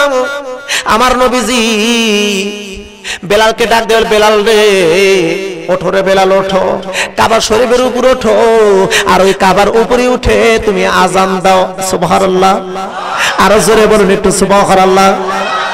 হযরত বেলাল উঠবেন, এবার হযরত বেলাল ডাক দিবেন নবী গো ওই কাবার উপরে উঠে আজান দেব। ও নবীজি আমার ছোট্ট একটা প্রশ্ন, আমরা সারা জীবন আজান দিয়েছি বা মানুষ সকলেই আজান দেয় কাবার দিক করে আজান দেয়, কথা বলেন না কে ভাইজান? আমরা নামাজ পড়ি কাবার দিকে হয়ে, আমরা যদি কেউ দোয়া করি কাবার দিকে হয়ে, যদি কেউ আজান দেয় কাবার দিকে হয়ে। হযরত বেলাল ডাক দেবেন নবীজি আপনি যখন উপস্থিত থাকেন, হযরত বেলাল যখন আজান দিত নবীজি যদি উপস্থিত থাকতো বিশ্ব নবীজির সাহাবী হযরত বেলাল নবীজিকে সামনে রেখে আজান দিতে, রাসূলুল্লাহকে দেখতেন আর হযরত বেলাল আজান দিতেন। সুবহানাল্লাহ বলবেন না ভাইজান? এই সম্পর্কে অনেক কথা। হযরত বেলাল ডাক দিয়ে ইয়া রাসূলুল্লাহ আমি কাবার উপরে উঠবো, আমি কোন দিকে হয়ে আজান দেব? আমার রাসূল ডাক দিয়ে বলেন, বেলাল রে তুমি কাবার উপরে উঠে আমি নবীজির দিকে তাকায়া তাকায়া তুমি আজান দাও। হযরত বেলালকে উপরে তুলে দেওয়া হলো ভাই। এবার হযরত বেলাল যখন উপরে উঠলেন আজান দিবেন, এবার কানের মধ্যে যখন আঙ্গুল ঢুকাইছে আজান দিবে, আজানের ধ্বনি যখন উচ্চারণ করবেন, এবার ডানে তাকায় দেখে কে যেন উপর হয়ে শুয়ে আছে। আল্লাহু আকবার, আরো জোরে বলেন একটা আল্লাহু আকবার। হযরত বেলাল লক্ষ্য করে দেখে কে যেন খানা খাবার উপরে উপর হয়ে শুয়ে আছে। হযরত বেলাল ডাক দেখো, নবী গো কে যেন উপর হয়ে শুয়ে আছে কাবা শরীফের উপরে। আমার রাসূল ডাক দিয়ে বলেন, বেলাল রে দেখে দেখো কে ব্যক্তি কে উপর হয়ে শুয়ে আছে। বেলাল এক পা দুই পা করে অগ্রসর হয়ে এবার যে উপর হয়ে শুয়ে আছে তাকে দেখে, যাকে খোঁজার জন্য প্রত্যেকটা সাহাবায়ে কেরাম হন্য হয়ে গেছে, পেরেশান হয়ে গেছে, যাকে হত্যা করার পারমিশন দেওয়া হয়েছে, সেই ওসমান বিন সাইবা খানায় কাবার উপরে উপর হয়ে শুয়ে আছে। বেলাল ডাক দেখো, ইয়া রাসূলুল্লাহ যাকে আমরা এতক্ষণ খুঁজতেছি সেই ব্যক্তিটা কাবার উপরে উপর হয়ে শুয়ে আছে। ও নবীজি এই ওসমান বিন সাইবা শুয়ে আছে। রাসূল ডাক দিয়ে বলেন, বেলাল তোলো আরে ওর কাছ থেকে চাবিটা নাও। বেলাল গেল, ডাক দিয়ে বলে, ওসমান চাবি দে, আর দেরি করিস না, চাবি দে, তোরে খুব খোঁজাখুঁজি করা হচ্ছিল, ওর তাড়াতাড়ি চাবি দে।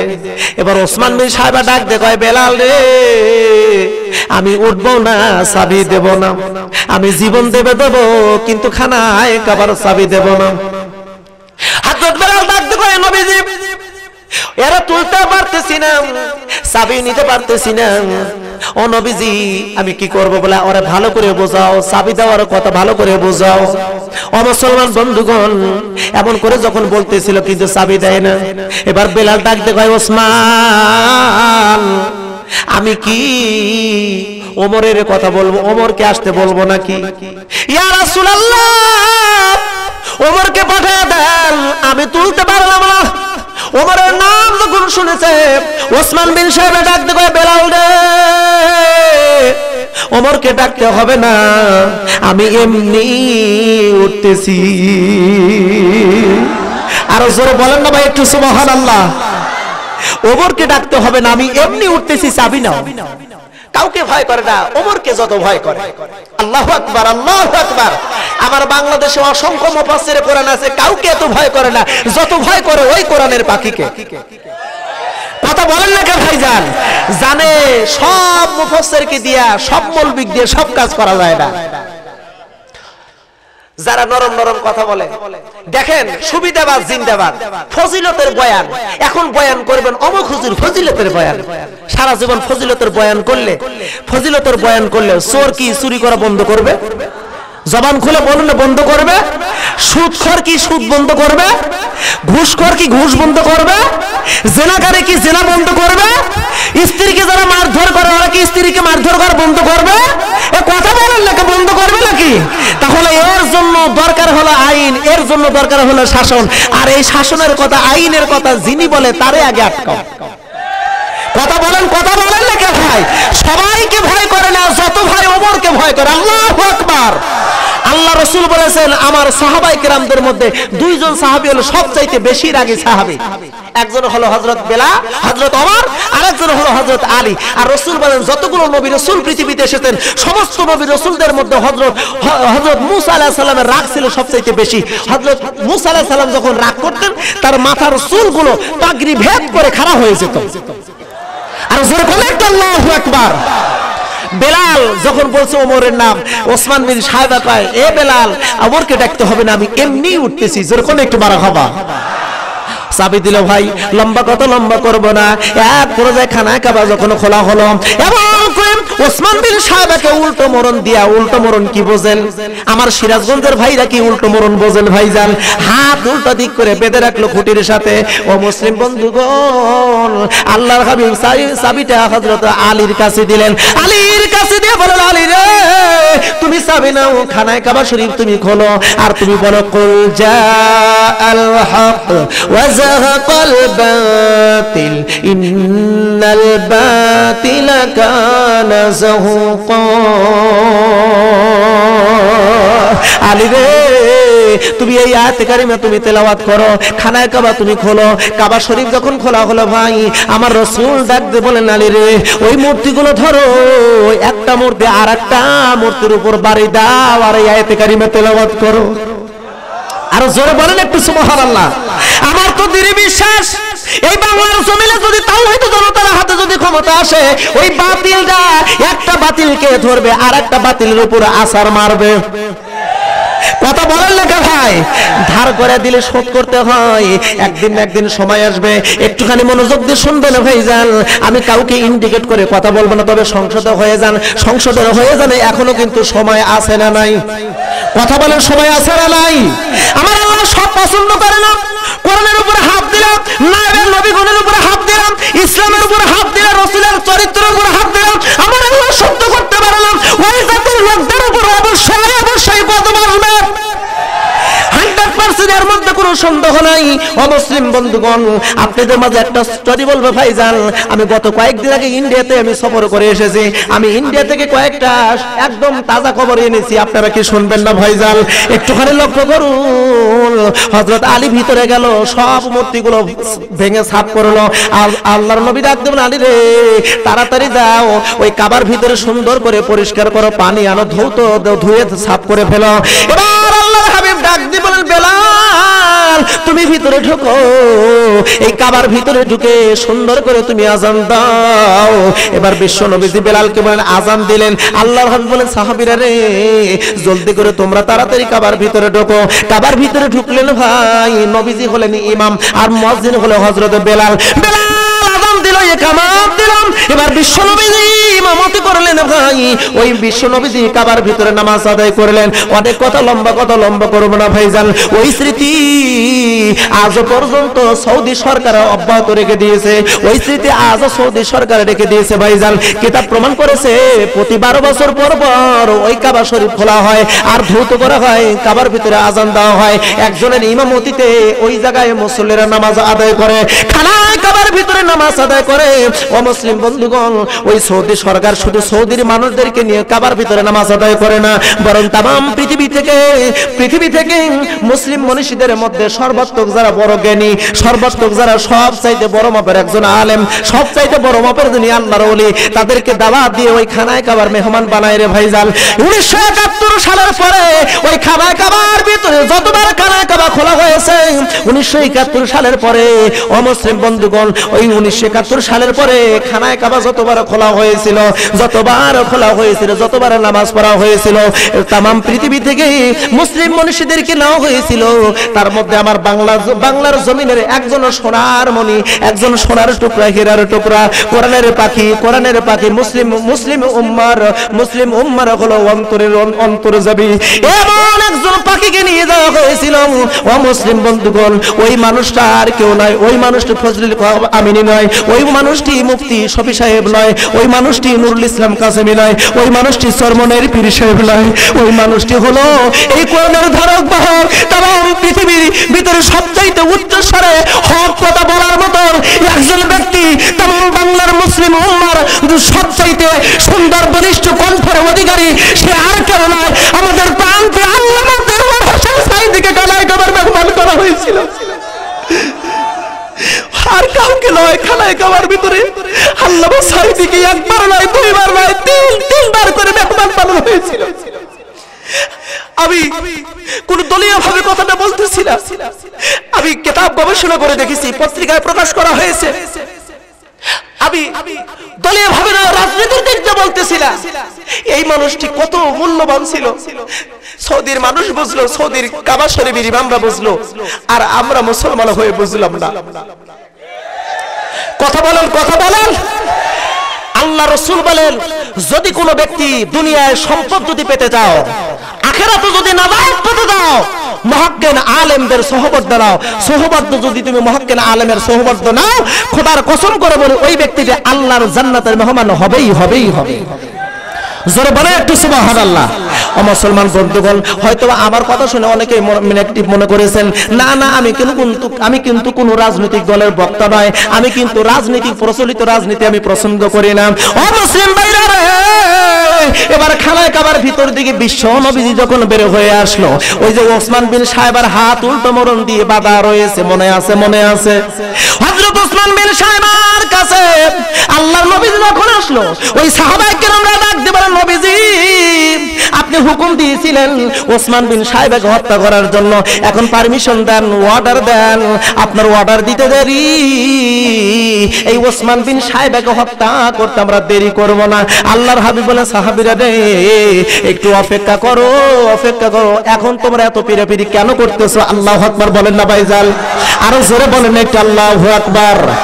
মুসলিম ভাইরা, বিশ্ব নবীজির কাছে বারবার অনুমতি নিতে আসে, কিন্তু নবীজি অনুমতি দেয় না। আমার নবীজি ওসমান বিন সাহেবের কাছে গেল, ওসমান বিন সাহেবের কাছে গেল। ওসমান বিন সাহেব তো বুঝতে পেরেছে আমার তো আর জীবন থাকবে না, আজ নির্ঘাত আমি লাশ হয়ে যাব, আমি তো আজকে মরেই যাব। এই জন্য তার দু ফোঁটা চোখের পানি চোখ দিয়ে আসতেছে।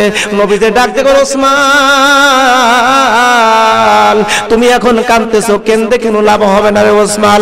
ওসমান রে তুমি এখন কাঁদো, কিন্তু কেঁদে তোমার কোনো লাভ হবে না। ওসমান বিন সাহেব ডাক দিয়ে কয়, নবীজি আমার ধারণা সাধারণ মানুষ অন্য কেউ হলে আমার হত্যা করবে বিশ্বাস আছে, কিন্তু আপনি হলে রাহমাতাল লিল আলামিন, আপনি রাহমাতাল লিল আলামিন হয়ে আপনি আমার হত্যা করতে পারবেন না। আরো জোরে বলেন একটু সুবহানাল্লাহ। এই বিশ্বাস আমার আছে, আপনি হলেন রাহমাতাল লিল আলামিন, আপনি আমার হত্যা করতে পারবেন, আপনি হলেন নবী, নবীতেই কোন মানুষকে হত্যা করতে পারে? অমুসলিম ভাইরা, কিন্তু আমার আল্লাহ রাসূলকে জানাই দিয়েছিল নবীজি ওসমান বিন সাহেবকে হত্যা করবেন, কিন্তু রাসূলকে বলা হচ্ছে আপনি হত্যা করতে পারবেন না। একটু মনোযোগ দিয়ে শুনবেন, আমার নবীজিকে যখন এমন করে বলা হচ্ছিল ভাইজান, আমার নবীজি ওসমান বিন সাহেবের দিকে তাকায় বলে, ওসমান বিন সাহেব রে যা যা, আমি তোরে ক্ষমা করে দিলাম, এই মুহূর্তে আমি তোমাকে ক্ষমা করে দিলাম, আমি তোমারে হত্যা করব না। আরো জোরে বলেন একটু সুবহানাল্লাহ। ওয়া من رسول إلا ليطاع بإذن الله ولو أنهم إذ ظلموا أنفسهم جاءوك فاستغفروا الله واستغفر لهم الرسول।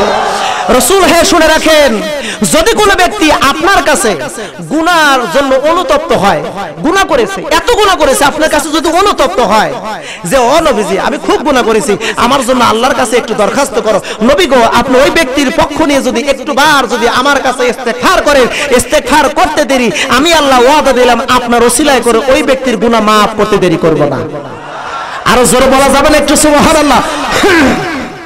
নবীজি ক্ষমা করে দিলেন। আল্লাহ রসুলের কথা, আল্লাহ রসুলকে ভালোবেসে রসুলের কথা মানবে কি মানবে না? কথা বলুন, মানবে কি মানবে না? মুসলমান বন্ধুগণ, আসল মনোযোগ দিয়ে শুনুন ভাইজান, এই ওসমান বিন সাহেবাকে যখন ক্ষমা করে দেওয়া হলো, ওসমান বিন সাহেবা এবার কালেমা পড়ে পড়ে তিনি মুসলমান হয়ে গেলেন। জোরে বলুন আল্লাহু আকবার। ওই বৈঠকের ভিতরে রাসূলের আপন চাচা আব্বাস রাদিয়াল্লাহু তাআলা আনহু তিনি তখন ইসলাম ধর্ম গ্রহণ করেন নাই। ওই আব্বাস তিনিও বিশ্বনবীর হাতে হাত রেখে কালেমা পড়ে তিনি মুসলমান হইলেন। অনেক কথা লম্বা করব না রে ভাইজান। ওসমান বিন সাহেবা একটু জিকির করে লা ইলাহা, ইনশাআল্লাহ ইনশাআল্লাহ মহব্বতে লা ইলাহা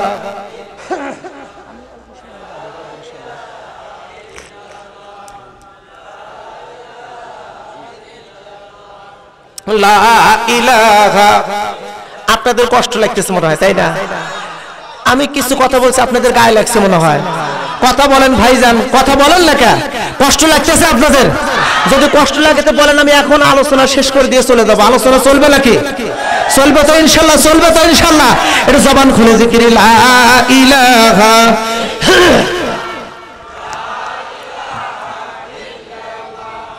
লা ইলাহা ইল্লাল্লাহ লা ইলাহা। দুটার মধ্যে শেষ করে দিন। হ্যাঁ, দুটো মহব্বতে লা ইলাহা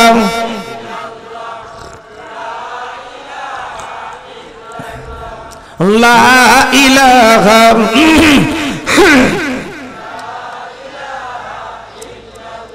আরে তাওরাতে লেখা আছে রাসূলের নাম, ইনজিলে লেখা আছে রাসূলের নাম।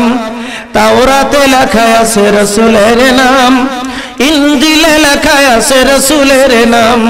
কোরআন পড়ে মোরা বুঝলাম, তাওরাতে লেখা আছে রাসূলের নাম। লা ইলাহা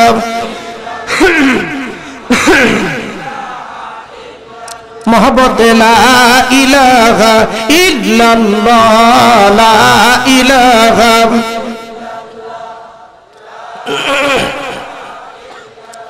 আর প্রিয় নবীর সাথী হয়ে আখিরি নাজাত পেতে এমন প্রাণ শুধু চাই।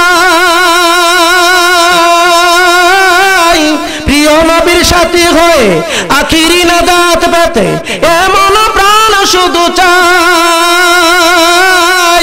এমন আশা রাখিলাম, তাওরাতে লেখা আছে রাসূলের নাম, ইনজিলে লেখা আছে রাসূলের নাম।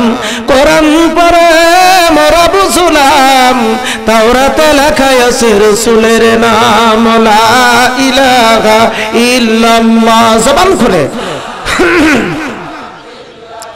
আর জোরে লা ইলাহা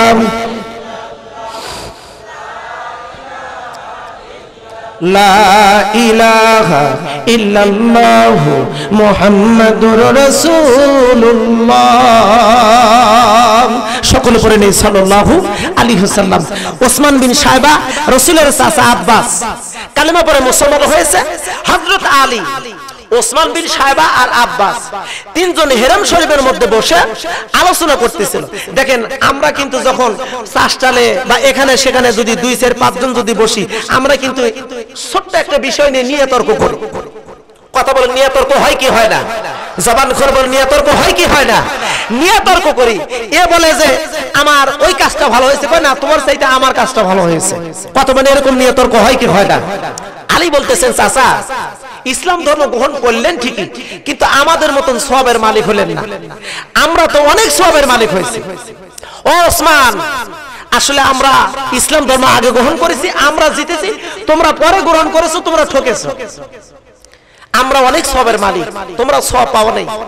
এখন রাসূলের চাচা ডাক দেখো, আলী ভুল ধারণা, আমরা তোমাদের মতনই সওয়াবের মালিক হয়েছি। আলী বললেন, কেমনে? বলে, আমরা প্রতি বছরে হাজিরা আসে, তাদেরকে পানি পান করাই, মেহমানদারি করি আর খানায় খাবার খেদমত করি। অত মেহমানদারি করে খানায় খাবার খেদমত করে তোমাদের মতো অনুরূপ সওয়াবের মালিক হয়েছে। আলী বললেন, না না, তাফসিরে মাজাহারির মধ্যে এসেছে। হযরত আলী বলতেছেন, তাই হলো, আমরা রাসূলের সাথে, রাসূলের প্রতি ঈমান এনে, আখিরাতের প্রতি ঈমান এনে, এমন কি রাসূলের সাথে জামাতে নামাজ পড়েছি, রাসূলের সাথে দোয়ায় শরীক হয়েছি, রাসূলের সাথে যুদ্ধের ময়দানে আমরা জিহাদ করেছি, আমরাই তো বেশি সওয়াবের মালিক হয়েছি। আলী এমন করতেছে, আর ওসমান বলতেছে যে না না, আব্বাস বলতেছে তোমাদের সমান সমান সওয়াবের মালিক হয়েছি।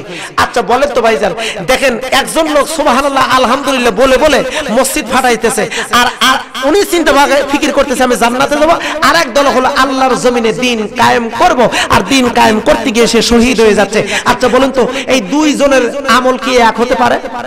কথা বলেন, আমল হতে এক হতে পারে? এক হতে পারে না।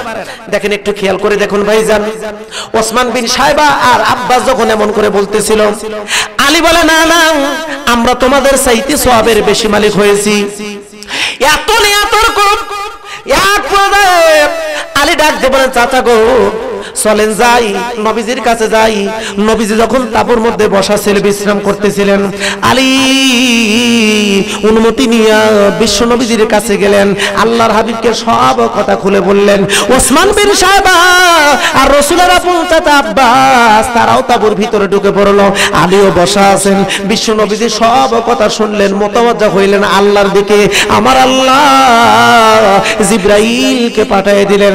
জিবরাইল এসে আল্লাহর হাবিবকে ডাক দেবেন, নবী গো এই মুহূর্তে আপনি যেই বিষয়ে আল্লাহর কাছে দরখাস্ত করেছেন ওই বিষয়ের সমাধান আল্লাহ পাক দিয়েছেন। আল্লাহ পাক বলতেছেন আজআলতুম সিকায়াতাল হজ ওয়া ইমারাতাল মাসজিদিল হারাম কামান আমানা বিল্লাহি ওয়াল ইয়াউমিল আখির। আল্লাহু আকবার। ভাই আর জোরে কোন একটু আল্লাহু আকবার। ও নবীজি আপনি ওদেরকে জানায় দিন, ওরা ধারণা করেছে আজআলতুম সিকায়াতাল হজ, হাজীদের পানি পান করালে আর হেরেম শরীফের খেদমত করলে ওই পরিমাণ সওয়াবের মালিক হওয়া যাবে যেই পরিমাণ সওয়াবের মালিক হয়েছে সাহাবায়ে কেরামরা। কিন্তু নবী গো ওদেরকে বলে দিন লা ইয়াস্তাউনা ইনদাল্লাহ, আল্লাহর কাছে এই দুই আমলের সব সমান হতে পারে না, সমান হতে পারে না, সমান হতে পারে না। এমন কথা বলতে পারি আব্বা সরদার করে চোখের পানি ফেলে দিয়া ডাকতে কয় ভাতিজা তাহলে বলো তো কোন আমল করলে কোন কাজ করলে সওয়াবের মালিক হওয়া যাবে, কোন পদ্ধতিতে সওয়াব অর্জন করা যাবে। আল্লাহর হাবিব বিশ্ব নবীজি আল্লাহ পাকের কাছে দরখাস্ত করলেন ভাইজান। বিশ্ব নবীজি দরখাস্ত করতে দেরি আমার আল্লাহ পাক রব্বুল আলামিন জানায় দিলেন ও নবীজি আপনি তাদেরকে বলে দিন সওয়াব পাওয়া যাবে। আল্লাযীনা আমানু ওয়া হাজারু ওয়া জাহাদু ফি সাবিলিল্লাহ। আর জোরে বলে একটা আল্লাহু আকবার। রাসূল আপনি বলে দিন সওয়াব পাওয়া যাবে যে কাজগুলো করলে। এক নাম্বার হলো ঈমান আনতে হবে। এক নাম্বার কি? আরো জোর বলে এক নাম্বার কি? এক নাম্বার হলো ঈমান আনতে হবে। ঈমানের স্তর আবার তিনটি, করার বিল লিসান, তাসদীক বিল জিনান, আমল বিল আরকান। এক নাম্বার হলো জিহবা দিয়ে বলতে হবে, দুই নাম্বার অন্তরে প্রকাশ করতে হবে, তিন নাম্বার হলো কাজে পরিণত করতে হবে। এই তিনটার সমন্বয়ের নাম হলো ঈমান। জোর বলে নাম কি? আরো জোর নাম কি? ঈমান আনতে হবে। এই কথাটা বললেন কে? আরো জোর বললেন কে? সূরা নিসার মধ্যে আল্লাহ পাক বলেছেন ইয়া আইয়ুহাল্লাযীনা আমানু আমিনু, ওহে ঈমানদাররা তোমরা ঈমান আনো, ঈমান আনো, বিশ্বাস আনো। কারণ হলো ঈমান পাওয়ার কথা বলেন নাই, ঈমান আনার কথা বলেছেন। কারণ পাওয়া জিনিসের প্রতি তেমন দরদ থাকে না যতটুকু দরদ থাকে আনার প্রতি। কথা বলেন ঠিক কিনা ভাইজান? আপনি আপনার বাবার অনেকগুলো অরেল সম্পত্তি আছে, সেই সম্পত্তি আপনি এমনি ওয়ারিশান সূত্র পেয়েছেন। বাপের ওয়ারিশান সম্পত্তি যখন আপনি পাবেন বা যারা পেয়েছে লক্ষ্য করে দেখেন ওই সম্পদগুলো দুই হাত ভরে মুঠ বোঝাই করে খালি অর্থ ব্যয় করে। আর যে ব্যক্তি হাড় ভাঙা পরিশ্রম করে সম্পত্তি সঞ্চয় করে সে কিন্তু এরকম ব্যয় করে না। কথা বলেন না কে ভাইজান? আমি গোলজার মৌলবী প্রতি রাতে 15-20 হাজার করে টাকা আমাকে দেয়। হাই রে বাপ রে বাপ, এমন ভাবে খরচ করি আমার তো মনে হয় আমি যদি ওই হাড় ভাঙা পরিশ্রম করে যদি দিন 500 টাকা 1000 টাকা যদি কামাই করতাম এত খরচ আমার মনে হয় করতাম না। কারণ আমি তো পাই, আমি তো অর্জন করতে পারি না, আমি তো ওরকম ভাবে কষ্ট করে আদায় করে নেই। কষ্ট করার জিনিসের ফল কিন্তু কষ্ট করার জিনিসের প্রতি কিন্তু দরদ থাকে। কথা বল থাকে কি থাকে না? আর জোরবান থাকে কি থাকে না? আজকে অবসরবান আমরা ঈমান পেয়েছি যার কারণে আমাদের প্রতি ঈমানের তেমন দরদ, ঈমানের প্রতি দরদ নাই। তো ঈমান থাকে থাক যায় যাক, ঈমান থাকে থাক যায় যাক। কিন্তু যদি ঈমান যদি আনা হতো ওই জিনিসটা সহজে কিন্তু ছাড়তো না। কথা বলুন ঠিক কিনা? আর জোরে বলুন ঠিক কিনা ভাইজান? ঈমান আমরা এমনি ছেড়ে দিচ্ছি কেন? আমরা পৈতৃক সূত্র পেয়েছি। আমার বাপ মুসলমান, মা মুসলমান, দাদা মুসলমান, দাদি মুসলমান, এরপরে আমার বুড়ো আব্বা মুসলমান, পর্যায়ক্রমে ঊর্ধ্বতন পুরুষরা সবাই হলো মুসলমান। সেই সূত্রে আমিও কি? আর যখন আমিও কি? আমিও মুসলমান। যার কারণে ঈমানের প্রতি দরদ নাই। ঈমানের প্রতি যদি দরদ থাকতো আমার তো মনে হয় এই ঈমানদারদেরকে কেনার মতন সমর্থ বাংলার জমিনে কেন গোটা পৃথিবীর কোনো বেদুইন কাফেরদের থাকতো না। আজকে ঈমান তো মাত্র 2 টাকার 1 কাপ চার দামে আমরা ঈমান বিক্রি করে দেই। 2 টাকার 4 দামে ঈমান বিক্রি করে দেয় কোন নেতা বা নেত্রী। যাই ওটা বলবো না, কোন ব্যক্তি যদি 2 টাকার চা খাওয়ায় বলে ভাইজান একটু মিছিল করতে হবে আমার পক্ষে, সঙ্গে সঙ্গে গলা ফাটায় মিছিল করি আমার নেতা তোমার নেতা ঠন্ডু মিয়া ঠন্ডু মিয়া। ঠন্ডু মিয়ার চরিত্র ফুলের মতন পবিত্র, খুঁজে দেখা যায় নামাজ পড়ে নাই এক ওয়াক্ত। 2 টাকার 4 দামে কি করে আমরা ঈমান বিক্রি করে দেই? কথা বলেন ঠিক কি না ভাইজান? আসুন একটুখানি মনোযোগ দিয়ে শুনবেন ভাইজান, ঈমান আনার ফজিলত কারে বলা হয়, ঈমান কেমনে সাহাবায়ে কেরাম বলে নেছে একটুখানি লক্ষ্য করতে হবে ভাইজান। আবু বকর সিদ্দিক রাদিয়াল্লাহু তাআলা তিনি বর্ণনা করেছেন ভাইজান, আমার নবীজিকে লইয়া মক্কার নগরে ছেড়ে পল্লীর মধ্যে আমি ঢুকে পড়লাম। শুধু তাই নয়, আমরা মরুভূমির মধ্যে সফর করতেছিলাম, নবীজি আর আমি, আমাদের সঙ্গে আর কোনো ব্যক্তি নাই। এক পর্যায়ে ওই নবীজি মরুভূমির ভিতর দিয়ে চলতে চলতে নবীজির খুব পানি পিপাসা লাগলো। আমার ডাক দেখায়, আবু বকর আমার খুব পানি পিপাসা পেয়েছে, একটু দেখো তো তোমার কাছে পানি মজুদ আছে কিনা। আমি ডাক দিয়ে বললাম, নবীজি আমার থলের মধ্যে যেই পানি ছিল সব ফুরিয়ে গেছে, আমার কাছে পানি নাই। আল্লাহর হাবিব ডাক দিয়ে বলে, ও আবু বকর আমি আর সামনের দিকে চলতে পারতেছি না, দেখো তো কোনো পানির ব্যবস্থা করা যায় কিনা। আবু বকর বলেন, আমার নবীজি এমন করে যখন বলল, আমার মনে হলো আমার মাথার উপর আকাশ ভেঙে যেন পড়তেছে। আমি তখন পানির জন্য আমি হয়রান পেরেশান হয়ে গেলাম। আমি মাঠের মধ্যে তাকায় দেখি কিছু রাখালেরা ছাগল চড়াইতেছে। আমি রাখালদের কাছে আমি গেলাম, ও রাখাল ভাই তোমার কাছে কি পানি মজুদ আছে নাকি, তোমার কাছে পানি মজুদ আছে নাকি? প্রত্যেকটা রাখাল একই জবাব দিল, ও ব্যক্তি, ও আগন্তুক, আমাদের কাছে যা পানি ছিল সব ছাগলকে খাওয়াইছি, আমাদের কাছে কোনো পানি নাই। আবু বকর বলেন, একটা নয় দুইটা নয়, অসংখ্য রাখালের কাছে গেলাম, সব রাখাল জবাব দিল আমাদের কাছে পানি নাই। আমি সঙ্গে সঙ্গে নবীজির কাছে চলে আসলাম। আমি বললাম, হাবিব গো পানির তো কোনো ব্যবস্থা পাওয়া যায় না। আমার রাসূল ডাক দিয়ে বলেন, আবু বকর আমার মনে হচ্ছে আমার বুকের ছাতু যেন ফেটে যাচ্ছে, আমার বুক যেন শুকায় যাচ্ছে, আমি এক কদম সামনের দিকে চলতে পারবো না।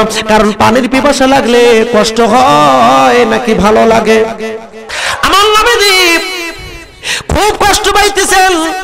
আল্লাহর হাবিবের কষ্ট দেখে আবু বকর সিদ্দিক রাদিয়াল্লাহু তাআলা আনহু পেরেশান হয়ে গেছে। নবীজির কাছে এসে বসে পড়লেন, দু চোখের পানি ঝরঝর করে ছেড়ে দিলেন। আল্লাহর হাবিব বলেন, আবু বকর তুমি কাঁদতেছো না রে আবু বকর, যাও ওই যে মাঠের দিকে তাকায় দেখো, ছোট্ট একটা রাখালের দিকে তাকায় দেখো, ওই রাখালটার কাছে তুমি জলদি করে চলে যাও, ওখানে হয়তো একটা ব্যবস্থা মিলবে। আল্লাহু আকবার বলেন না ভাইজান? আল্লাহর হাবিব এমন করে যখন বললেন ভাই, আবু বকর দৌড়ে চলে গেল ওই রাখালের কাছে। ওই রাখালকে জিজ্ঞেস করে, রাখাল ভাই তোমার কাছে কি পানি মজুদ আছে? পানি নাই। বলে, পানি নাই, আসো তো একটু আসো, আখিরি জামানার পয়গম্বর পানির পিপাসায় খুব কষ্ট পাইতেছে, একটু চলো তার কাছে চলো। বিশ্ব নবীর কাছে ওই রাখালটি চলে আসলেন ভাইজান, ছোট্ট বালক, তার নাম হলো আব্দুল্লাহ ইবনে মাসউদ। নামটা কি? আব্দুল্লাহ ইবনে মাসউদ। তার বয়স 14 বছর। আল্লাহর হাবিবের কাছে যখন চলে আসলেন, আমার নবীজি বললেন, ও বালক তোমার নাম কি? বলে, আব্দুল্লাহ ইবনে মাসউদ। আমার নবী বললেন, ও বালক তোমার কাছে কি পানি নেই? বলে, পানির কোনো ব্যবস্থা নাই। আল্লাহর হাবিব বলেন, তোমার কাছে তো অনেকগুলো ছাগল আছে, যেই ছাগের দুধ দহন করো তুমি, এমন একটা ছাগি দাও, ওই ছাগের দুধ দহন করে আমি খাবো। আল্লাহর হাবিব এমন করে যখন বললেন ভাইজান, ওই বালকটি ডাক দিয়ে বলতেছে, ও আখিরি জামানার নবী গো, এই ছাগলের মালিক আমি নই, এই ছাগলের মালিক আমি নই, এই ছাগলের আমি হলাম আমানতদার, এগুলোর মালিক আমি নই, এই ছাগের দুধ দিতে পারবো না, আমি আমানতের খেয়ানত করতে পারবো না। আমার নবীজি ছোট্ট বালকের কথা শুনে খুব খুশি হলেন। আসলে খুশি হওয়ারই ব্যাপার, কথা বলেন ঠিক কিনা ভাইজান? ছোট্ট বালক আমানতের প্রতি এত যত্নবান। আমার রাসূল ডাক দিয়ে বলেন, ও ইবনে মাসউদ তোমার কাছে কি এমন কোন ছাগি আছে যেই ছাগিটি বাচ্চা প্রসব করে নাই? যেই ছাগি বাচ্চা প্রসব করে নাই, দুধ দেয় না, এমন কি ছাগি আছে? এবারে ইবনে মাসউদ বলছে, হ্যাঁ আছে, একটা ছাগি আছে, বাচ্চা প্রসব করতে পারে না, দুধ দেয় না। ওই ছাগিটাকে কোলে করে মাঠে নিয়ে আসি, আবার মাঠে থেকে বাড়িতে যখন নিয়ে যাই কোলে করে নিয়ে যাই। আল্লাহর হাবিব ডাক দেখো, ইবনে মাসউদ রে, ওই ছাগিটা আমার কাছে নিয়ে আসো, ওই ছাগির দুধ দহন করে আমি নবী খাবো। আল্লাহু আকবার বলা যাবে ভাইজান? ইবনে মাসউদ বলতেছে, শুনতেছি নবী এই মানুষটা কি পাগল হয়ে গেছে নাকি? যে ছাগির দুধ দেয় না, বাচ্চা প্রসব করে নাই, এই ছাগির দুধ দহন করে খাবে? লোকটা মনে হয় সুবিধাবাজ মনে হয় না। আচ্ছা বলেন তো ভাইজান, আমি গোলজার মৌলবি যদি আপনাদের মাঝে এসে কই ভাইজান আমি একটু দুধ খাবো, আপনারা যদি কোনো হুজুর গাভীর দুধ ফুরায় গেছে, আমি যদি বলি ভাইজান গাভীর দুধ ফুরায় গেলে কি হবে, আইরে গরু আছে না, আইরে গরু নিয়ে আসেন, আইরে গরু দুধ দহন করে খাবো, তখন আপনারা মনে করবেন যে মস্ত বড় একজন আল্লাহর ওলি নাকি পাগল? কি বলবেন? কয়েকজন বলতেছেন আর বাদ বাকি করতে হুজুর কি করেন আপনি? হুজুর মানুষ, কেরামত তো থাকতে পারে, আপনি আইরা গরু দুধ দহন করে খেতে পারেন। আচ্ছা ভাইজান, এরকম একজন লোক আসলো, মুজ জট, চুল জট, দাড়ি জট, আর কোন কোন জায়গায় জট আছে আমি বলতে পারবো না। এরকম জটালা লোক যদি আপনাদের কাছে এসে যদি কয় ভাইজান আমি আইরা গরু দুধ দহন করে খাবো, তখন আপনি ওরা কি বলবেন? ভণ্ড বলবেন না ভালো বলবেন? কি বলবেন? আরো জোরে বলুন, কি বলবেন? আব্দুল্লাহ ইবনে মাসউদ স্বাভাবিকভাবে বুঝে তিনি মনে করলেন তিনি বলতেছেন নবী পাগল হয়ে গেল নাকি? যাই বলল নিয়ে আসি, দুধ দহন করে খাইলে ভালো, না খাইলে আরো ভালো। ছাগিটা নবীজির কাছে নিয়ে আসলেন।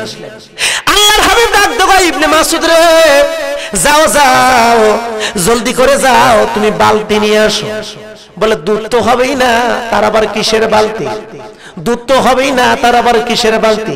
ইবনে মাসউদ তথাপি একটা বালতি নিয়ে আসলো। ভাইজান আমার নবীজি এবার আবু বকরকে বললেন, আবু বকর রে তুমি এই ছাগের পিছনের দুইটা পাও শক্ত করে ধরো, সামনের দুইটা পা শক্ত করে ধরো, আর তার সুন্দর করে শোয়া দাও। ও আবু বকর শক্ত করে ধরবে, নড়াচড়া যেন না করে। আল্লাহু আকবার বলেন না ভাইজান? আরো জোরে বলেন একটু আল্লাহু আকবার। শক্ত করে ধরো, নড়াচড়া যেন করতে না পারে। বুখারী শরীফের হাদিসের মধ্যে এসেছে ভাইজান আবু বকর শক্ত করে দুইটা পা চারটা পা জোর করে ধরলেন। এবার বালতি নিয়ে আসলো। আল্লাহর নবীজি এবার বিসমিল্লাহির রহমানির রহিম বলে এবার যখন ওই ছাগির স্তনে যখন হাত দিল ভাইজান, ও মুসলিম ভাইরা রে, আমার আল্লাহ জিবরাইলকে পাঠিয়ে দিল। ও জিবরাইল আর দেরি করো না রে জিবরাইল, যাও রে যাও জিবরাইল যাও। আমার রাসূল যেই ছাগির স্তনে হাত দিছে ওই ছাগির স্তনের মধ্যে জান্নাত থেকে একটা দুধের নহর কালেকশন লাগাইয়া দাও। আর জোরে বলেন একটা আল্লাহু আকবার। আমার মুসলমান ভাইরা দুধ দহন করলো, একটা বালতি নয়, দুইটা বালতি নয়, ওই 600 খানা ছাগি ছিল দুধ দহন করার। ওই 600 খানা ছাগিরই যতগুলো দুধ হয়, যতগুলো বালতি লাগে, সবগুলো বালতি পরিপূর্ণ করে আমার নবীজি দুধ দহন করে দিন একটা ছাগি থেকে। জোরে কোন আল্লাহু আকবার। ওই দৃশ্য দেখে ভাই ওসমা আব্দুল্লাহ ইবনে মাসউদ নবীজির কাছে চলে আসলেন, কালেমা পড়ে মুসলমান হইলেন। অমুসলিম বন্ধুগণ অনেক কথা লম্বা করব না ভাইজান। হযরত আব্দুল্লাহ ইবনে মাসউদকে তার মালিক যখন মুক্ত করে দিয়েছিল, ওই সময় আল্লাহর নবীজির সহবতে যখন এসেছিল আব্দুল্লাহ ইবনে মাসউদ নবীজির সহবতে নবীজি আরকাম রাদিয়াল্লাহু তাআলা আনহুর ঘরের মধ্যে বসা। বিশ্ব নবীজির কাছে ইবনে মাসউদ যায় বললেন, ইয়া রাসূলুল্লাহ আমি যতটুকু জেনেছি আপনি কালেমার দাওয়াত বাহির দিতে পারেন না। ও নবী গো, আপনার উপর অকথ্য নির্যাতন করা হয়। আমি জানতে চাই এই কোরআনটা সত্য কিনা। আমার নবী বলে রাখার সত্য, আপনি নবী সত্য কিনা বলে রাখার সত্য। এই কথা বলতে দেরি হযরত আব্দুল্লাহ ইবনে মাসউদ আর দেরি করলেন না ভাইজান, হিরম শরীফের দরজার পাশে দাঁড়ায়া জোরে জোরে কোরআন তেলাওয়াত শুরু করতে লাগলেন। আবু জাহেল টের পেয়েছে, আবু জাহেল দৌড়ে চলে আসলো ইবনে মাসউদের সামনে। ইবনে মাসউদ কোরআন তেলাওয়াত করা যাবে না, কোরআন তেলাওয়াত করা যাবে না। বলতেছে কোরআন তোমার? বলে না, কোরআন হলো আল্লাহর, পাঠাইছে নবীজির কাছে, নবীজি আমারে তেলাওয়াত করতে বলেছে, আমি তেলাওয়াত করতেছি, তোমার হুকুম মানব না। তেলাওয়াত করতে পারি ইবনে মাসউদকে ওই আবু জাহেল এত জোরে গালের উপর কান যেতে এত জোরে থাপ্পড় মারলো ভাই, মুহূর্তের ভিতরে কানের পর্দা ফেটে গেল, সেন্সলেস হয়ে গেল, অজ্ঞান হয়ে পড়ে গেল রে ভাই। এইটা দৃশ্য দেখেছে আবু বকর।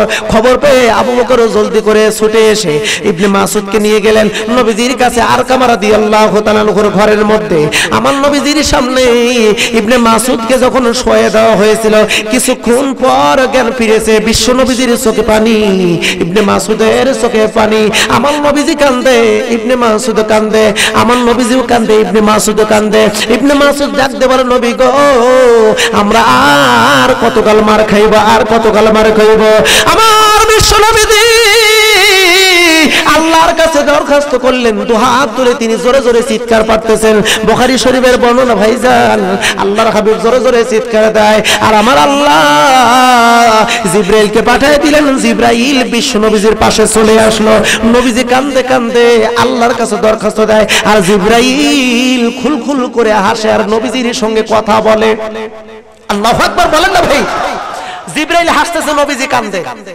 কিতাবে ভাবে আসছে, রাসূল বলতেছেন, ও জিবরাইল আমি কান্দি আর তুমি হাসো। বলে, আপনি জানেন না, আপনি জানেন না আমি কেন হাসতেছি? আল্লাহর একটা সংবাদ আছে, বলতে নিষেধ করেছে, তাই আমি মুস্কি মুস্কি হাসতেছি। জোরে বলেন একটু সুবহানাল্লাহ।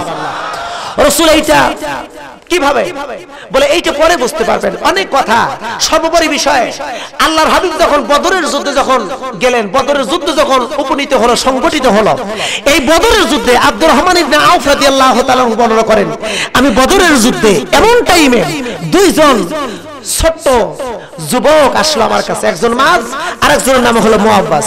এই দুইজন আমার এসে বলতেছে, আচ্ছা যান, আপনি কি দেখায় দিবেন, একটু বলতে পারবেন আবু জাহেলকে দেখায় দিবেন? আব্দুর রহমান ইবনে আউফ বলতেছেন, আমি স্বাভাবিকভাবে তাদেরকে প্রশ্ন করলাম, আবু জাহেলকে দিয়ে তোমাদের কি দরকার? বলে, আমাদের দরকার এই জন্য, আমি মার কাছ থেকে শুনেছি যে আল্লাহ রাসূলকে সবচাইতে মক্কার জীবনে আবু জাহেল বিশ্বনবীকে বেশি কষ্ট দিয়েছে, সেই জন্য আমরা প্রতিজ্ঞাবদ্ধ হয়েছি আবু জাহেলকে মারবো, নতুবা আমরা দুই ভাই এই যুদ্ধের ময়দানে শহীদ হব। আরো জোরে বলেন না একটু সুবহানাল্লাহ। আপনি একটু দেখায় দেন। আব্দুর রহমান ইবনে আউফ বলেন, আমি ওদের ভাবতাল ভালো বুঝলাম না, আমি খালি ইশারা করলাম, ওই যে দেখো ঘোড়ার উপরে একজন ব্যক্তি সৈন্যদের দিক নির্দেশনা দিচ্ছে, ও হলো আবু জাহেল, ও হলো মক্কার নেতা। এই কথা বলতে দেরি দুইজন যুবক ছোট্ট তরুণ উল্কা বেগে ছুটলেন আবু জাহেলের দিকে। আবু জাহেলের বিশাল উচ্চলম্বা একটা ঘোড়া দাঁড় করেছে, সৈন্যদেরকে দিক নির্দেশনা দিচ্ছে। দুই ভাই ঘোড়ার নিচে বসে পড়ছেন, দুই ভাই পরামর্শ করতেছেন ফিস ফিস করে। এক ভাই আরেক ভাইয়ের কানে বলতেছে, ভাইজান দেখো, আমরা কিন্তু দুই ভাই এখন এসেছি, আমরা দুই ভাই এসেছি আবু জাহেলকে মারবো, কিভাবে মারা যায়? এক ভাই পরামর্শ দিচ্ছে, তুমি ঘোড়ার পায়ের উপর আঘাত করবা, ঘোড়া পড়ে যাবে, আর আমি আবু জাহেলের উপর আঘাত করব। আল্লাহু আকবার বলেন না ভাইজান, আরো জোরে বলেন না একটু আল্লাহু আকবার। কেতাব প্রমাণ করেছে দুই ভাইয়ের হাতে দুইটা ছুরি ছিল, বগদা ছুরি, জং ধরা ছুরি। বোঝেন তো বগদা ছুরি? বোঝেন ভাইজান? জং ধরা ছুরি। এই ছুরি নিয়ে গেছে, হত্যা করতে গেছে আবু জাহেলকে। পরামর্শ মোতাবেক দুই ভাইয়ের মধ্যে পরামর্শ হলো কে কখন আক্রমণ করবে। এক ভাই পরামর্শ করে বলে, ঠিক আছে আমি আক্রমণ শুরু করব। আল্লাহু আকবার বলে সঙ্গে সঙ্গে যখন আবু জাহেলের ঘোড়ার পিছনের দুই পায়ে কোপ দিয়েছে, কোপ দিতে দেরি মুহূর্তের মধ্যে দুই পা কেটে ঘোড়া উপর হয়ে পড়ে গেল। জোর করে একটু সুবহানাল্লাহ। ওয়ালাকাদ নাসারাকুমুল্লাহু বিবাদরিন ওয়া আনতুম আদিল্লা। জোর করে আল্লাহু আকবার। মুসলিম ভাইরা, অনেক কথা লম্বা করব না, অল্প সময়ের মধ্যে কথাগুলো বলে শেষ করে দেব ভাইজান। ঈমান কারে বলে, কি জন্য কারে ঈমান বলে ভাইজান? শুধু তাই নয়, একটুখানি মনোযোগ দিয়ে শুনবেন। আপনারা নাম শুনেছেন ওসমান রাদিয়াল্লাহু তাআলা আনহুর নাম শুনেছেন কিনা ভাইজান? কারা কারা নাম শুনেছেন একটু হাত উঁচু করে দেখাবেন নাকি? তাকবীর ধ্বনি দিবেন, লিল্লাহি তাকবীর। আরো জোরে তাকবীর হবে, লিল্লাহি তাকবীর। আমার ভাইজান ছোট্ট একটা কথা বলবো ভাইজান, মন খারাপ করবেন নাকি? ও ভাইরা, হযরত ওসমান রাদিয়াল্লাহু তাআলা তিনিও ঈমানের ছিলেন। কিতাব প্রমাণ করেছে আল্লাহর হাবিব মসজিদুন নববীর মধ্যে এমন টাইমে একজন মুসলমান আসলো, নতুন মুসলমান, সবেমাত্র কালেমা পড়ে মুসলমান হলো, সবেমাত্র কালেমা পড়ে মুসলমান হয়েছে। ওই মুসলমানকে আল্লাহর নবী যে ডাক দিয়ে বলে, ও মুসলমান, আমি জানতে পেরেছি তোমার এই মসজিদুন নববীর পাশে ছোট্ট একটা জায়গা আছে, তোমার এই জায়গা আছে? বলে, হ্যাঁ জায়গা আছে। বলে, মসজিদুন নববী তো একেবারে ছোট, আমি চাচ্ছি এই মসজিদটা একটু বড় করতে, কারণ মুসল্লিরা এই মসজিদের মধ্যে আটে না। আমি চাই তুমি এই জায়গাটা মসজিদের নামে তুমি ওয়াকফ করে দাও। আমি চাই তুমি জায়গাটা মসজিদের নামে কি করে দাও? ওয়াকফ করে দাও। যদি তুমি ওয়াকফ করে দাও, আমি রাসূল আদা দিলাম, তুমি ওয়াকফ করে দিবা, আমার আল্লাহ তোমার জান্নাতের মালিক বানিয়ে দিবে। রসুল কথাটা বলছে, এত খুশি লোকটা, এত খুশি যে হায় রে রসুল বলছে জান্নাত দিবে, আমি যদি জায়গাটা দেই। এই লোকটা খুশি হয়ে যারে দেখে তারই বলে, মুসলমানকে পেলেই বলে ভাইজান আপনি কি জানেন রসুল বলেছে আমি যদি এই জায়গাটা বিশ্বনবীজিকে দেই, মসজিদের নামে দেই, তাহলে রসুল আমাকে বলেছে জায়গাটা জান্নাত আমাকে দেবে এই জায়গার বিনিময়ে। যাকেই দেখি তারই বলে। এক পর্যায়ে মুনাফিকরে পাইছে, মুনাফিকরেও বলছে, মুনাফিকরে বলছে ভাইজান রসুল বলেছে এই জায়গা যদি মসজিদের নামে দেই আল্লাহ নাকি আমারে জান্নাত দেবে। মুনাফিক কয় তুমি জানো না, তুমি জানো না রসুল তোমার কাছ থেকে জায়গা নিবে ফাঁকি দিয়ে। কথা বলেন এরকম মুনাফিক সমাজের মধ্যে আছে না নাই? কথা বলেন নাকি আছে না নাই? এরা ভালো কাজ করতে দেয় না, সহজে করতে দেয় না, উস্কানিমূলক বক্তব্য দেয়, ভালো কাজের প্রতি বাধা দেয়। কথা বলেন না কেন? এই লোকটা বলতেছে তুমি দিও না, বরং তুমি চুপচাপ করে থাকো। যেহেতু জায়গার কথা রসুল প্রকাশ করেছে, এই জায়গার খবর যদি ওমর ওসমান আলী জানতে পারে তোমার জায়গাটা কিনবে, তবে শোনো অল্প দামে বিক্রয় করো না। এত টাকা চাইবে, ওই টাকা দিয়ে যদি জায়গাটা তুমি বিক্রয় করতে পারো সারা জীবন খায়া ফুরাতে পারবে না। ওই লোকের জায়গা রসুলকে দেয় না, রসুলের কাছে যায় না, মুনাফিকের সাথে সম্পর্ক করে। এক পর্যায়ে অনেক কথা ভাইজান মক্কা মদিনার প্রত্যেকটা মুসলমান জেনে গেছে, কিন্তু ওসমান বাড়িতে নাই। ওসমান গেছে সিরিয়ায় ব্যবসা করতে 1 মাসের জন্য। জোরবন কয় মাসের জন্য? 1 মাস পর বাড়িতে আসলেন গভীর রাত্রিতে। কুলসুম রাদিয়াল্লাহু তাআলা আনহা স্বামীর খেদমত করলেন, খাওয়ায় দাওয়ায়। বলতে স্বামী গো জীবনে অনেক কিছু চেয়েছি, আপনি সব দিয়েছেন, তবে একটা জিনিস চাই, এই জিনিসটা যদি আপনি আনতে পারেন বা আমাকে দিতে পারেন, তবে একটা কথা বলি, আর সারা জীবন ব্যবসা করার কোনো প্রয়োজন হবে না। স্বামী গো আমার রসুল এক ব্যক্তিকে বলেছে জায়গা দাও আল্লাহ তোমার জান্নাত দেবে, কিন্তু জায়গা দেয় নাই। দেখেন তো আপনি ওই জায়গাটা কিনে রসুলকে দিয়া, মসজিদের নামে দিয়া, দেখেন তো রসুলের কাছ থেকে জান্নাতের সুসংবাদ পাওয়া যায় কিনা। ওসমান বলতে বিবিরে তুমি সারা জীবনে যা চেয়েছো তার চাইতে উত্তম কিছু চেয়েছো। জোর বলবেন একটু সুবহানাল্লাহ। ওসমান চলে গেলেন রাতের গভীরে ওই মুসলমান নামধারী মুনাফিকের কাছে, যা বললেন তোমার ওই জায়গাটা বিক্রয় করবে নাকি? বলে আমি বিক্রয় করব, তবে অল্প দামে নয়। যেই জায়গার দাম সর্বোচ্চ হলে 500 দিরহাম অথবা 1000 দিরহাম হতো, এই জায়গা আমি অল্প দামে বিক্রয় করব না। ওসমান বিক্রয় করতে পারি, তোমার যে 10,000 খেজুরের বাগান আছে ওর মধ্যে 1000 খেজুরের বাগান দিবে, উল্লেখযোগ্য খেজুরের বাগান। 1000 খেজুরের বাগানের বিনিময়ে আমি এই ছোট্ট একটা জায়গা বিক্রয় করব, তুমি যদি দাও আমি তোমার জায়গা দেব। হযরত ওসমান বলতেছে ঠিক আছে দাও, কাগজ দাও, কলম দাও। লিখে দিলেন আমার অমুক অমুক খেজুরের বাগান, 1000 খেজুরের বাগান আমি তোমার কাছে বিক্রয় করলাম, তোমাকে আমি দিলাম, বিনিময়ে আমি মসজিদুল নববীর পাশে মাত্র 500 অথবা 5 কাঠা জায়গা আমি কিনে নিলাম, তুমি লিখে দাও। সুবহানাল্লাহ বলবেন না? আল্লাহু আকবার বলবেন না ভাইজান? লিখে দিলেন।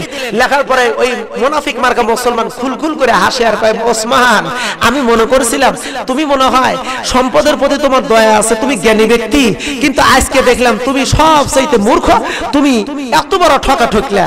ওসমান কয় তুমি জানো না তুমি ঠকো নাই, তুমি ঠকেছো, আমি জিতেছি। তুমি তো জানো না তোমার এই জায়গাটার মূল্য কত হয়েছে, এই জায়গাটার মূল্য এখন জান্নাত। আর জোরে বলেন একটু সুবহানাল্লাহ।